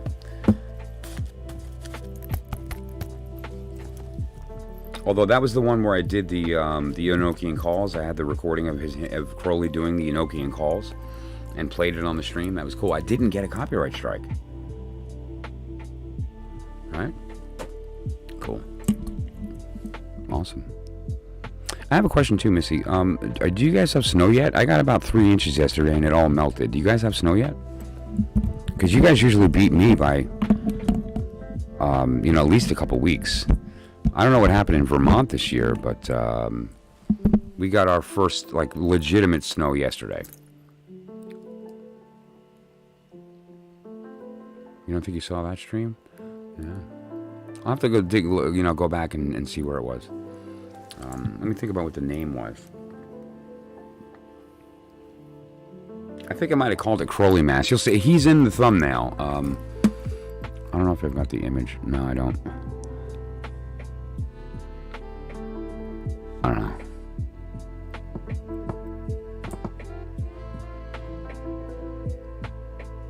I'll think about it. I'll send it to you. And once I find it, I'll send it to you. It was a fun stream. It was fun, but it wound up blowing up when I was trying to invoke, and just like the stream dropped and it kept dropped a couple times. Yeah, so we covered a lot tonight, right? We covered the Bible math and some numerology. We did scrying, basic scrying, right? I'm going to try to interpret what I read once I get a handle on what it was.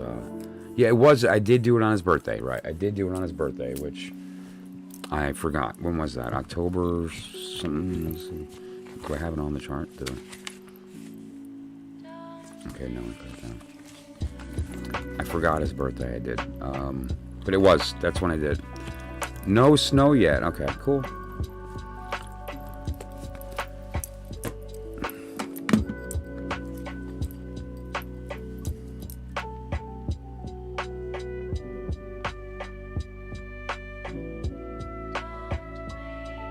Aleister Crowley's birthday. The 12th of October, 1875. October 12th. Aleister Crowley was born as... Okay, kitten. So if you go back to, and it's probably going to be the 13th, because I might have done it that day, or it might be the 11th into the 12th, so it'll be to the 12th. Yeah. Thank you, Shushu. No snow yet, northern. Oh, did they? No, okay, yeah. I could see that, but they're also pretty high up, right? But yeah, I don't know. May your state get wonderful coverage and good thick snow, and you have really good ski money this year. I know that Vermont relies on that ski money, and when it doesn't come, it's painful to the state. You know what I mean? And so yeah, big time. But that said, though, cool. So this was a fun stream. If anyone has anything else that you want to talk about, I know that a few things got mentioned tonight, which I am going to talk about, and it's going to be a lot of fun, including the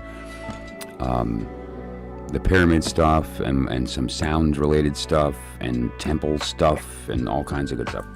But I'm always open to different ideas, and depending upon the subject, if I don't need to do too much research, I'll do it tomorrow, type of thing. If it's something I can speak to off the top of my head, then I will.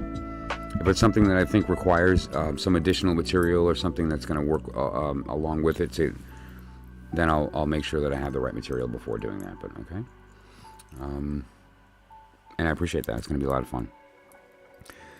Otherwise, let me know, Missy, too. It's out there. I mean, if it's something that he's not interested in, or whatever the case, let me know. But if he does want the reading, I'm happy to do it. And so just text me or whatever when he's available, or and I'll put it all together. Okay. Oh, hey Brianna. Okay, have you been here? That's weird. The chat's been weird tonight, though, so I'm not really sure. So yeah. Oh, okay, yeah, yep. So right? Yeah. Yeah, you know what? You can make a couple, a couple really, I know there was one season too that just grabbing, just doing the block alone, I made a bunch of money that year. But we had a couple of big storms, like big ones. Right. But I was doing the push one. I wasn't out with a truck. We have a whole team of people that does that here, and I'm not involved in it. Oh, okay, cool. Because I know the chat's been weird, and I don't know, but cool. It's really windy. Yeah. Well, are you California? You're California, so you and Shushu are in a similar area. Yeah. Oh, no kidding. Yeah, sorry. Well, my stream only dropped once tonight, so that's cool. Okay. But that said, yeah, I'm gonna go. I'm gonna sleep. Oh, I'm gonna try to sleep. I'm not gonna try to sleep. I'm gonna be up reading or doing something. I know I am, because I should sleep, which means I'm not going to. That said, thank you for everyone who joined. Thank you for everyone who came back after it dropped again, which it means a lot. It really does. SoCal. That's what we call it out here. SoCal. Yeah. But New York was like California, because you guys have your shit straight too. You're like, we're the two big progressive, the left side of the thinking, which is the right side. I'm sorry, did I say that? And so it works out well, right? I'm going to do that right now. I'm going to attempt to sleep. And so, yeah. But anyway, thank you so much to everyone who popped in and keeps popping in after the streams drop. And otherwise, I love you all. If you want to join, now just to be clear, if we do the Google Meet /Zoom /whatever thing, it's going to be everybody talking with real voices and real faces and real personalities, not just a chat. So if you do want to participate in that, email me or let me know. Like, text me, email me, say, yeah, I want in on that. And I'll be setting it up. So at some point next week, we will get that together. Knight of Cups. Knight of Cups.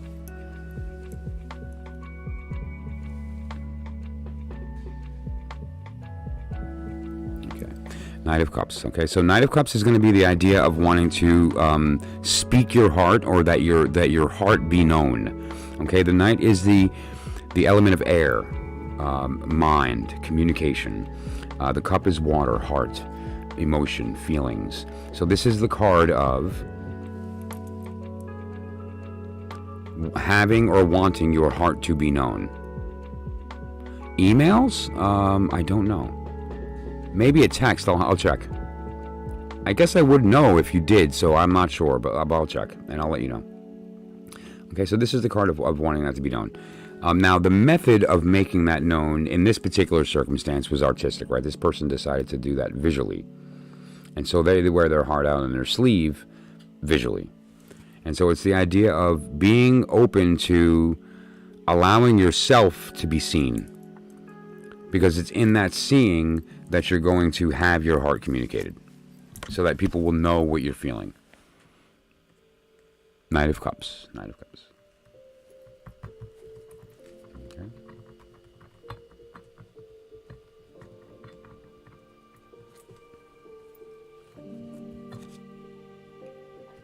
And thank you for popping into my stream. I'm about to leave, and so I apologize for that. But if you'd like a proper reading, I'm available for a private. Or if you pop into tomorrow's stream, I'll be on tomorrow, same time, 1 a.m. Eastern.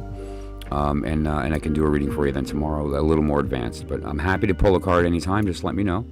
Otherwise, we'll go from there, okay? Otherwise, thanks a lot, everybody. I appreciate it. Have a great night. Stay warm. Stay cool. I love you all. I'll see you soon.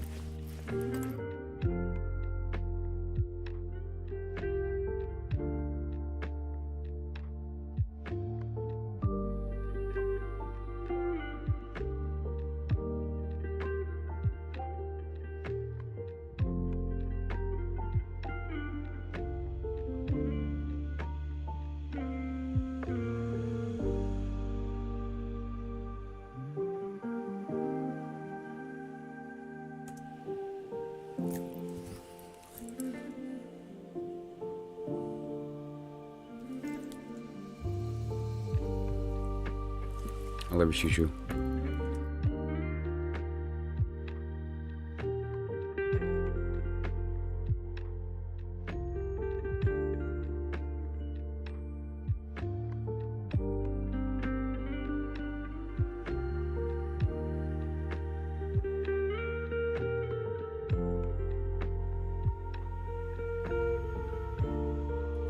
All right, Bree, hang on.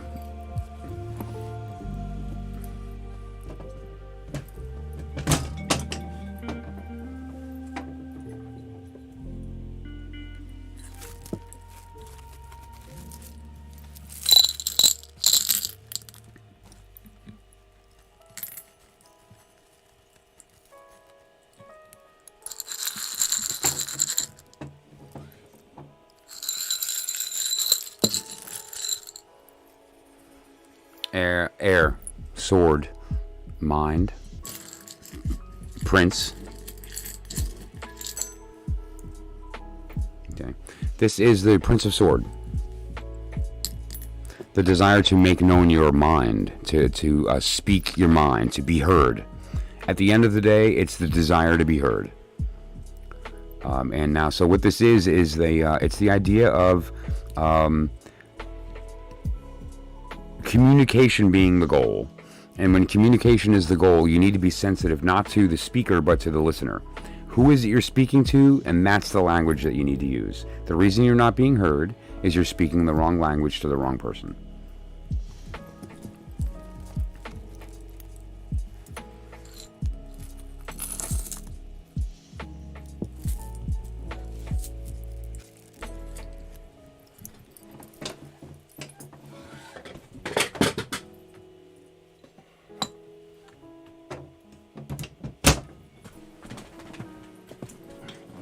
Since this kept falling down, this will be the way I end the stream tonight, okay?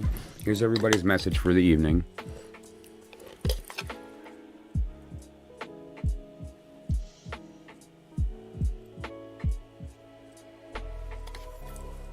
Not a bad message.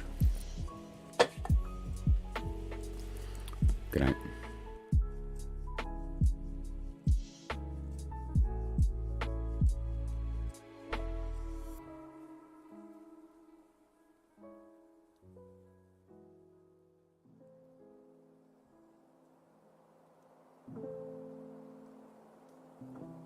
Mm.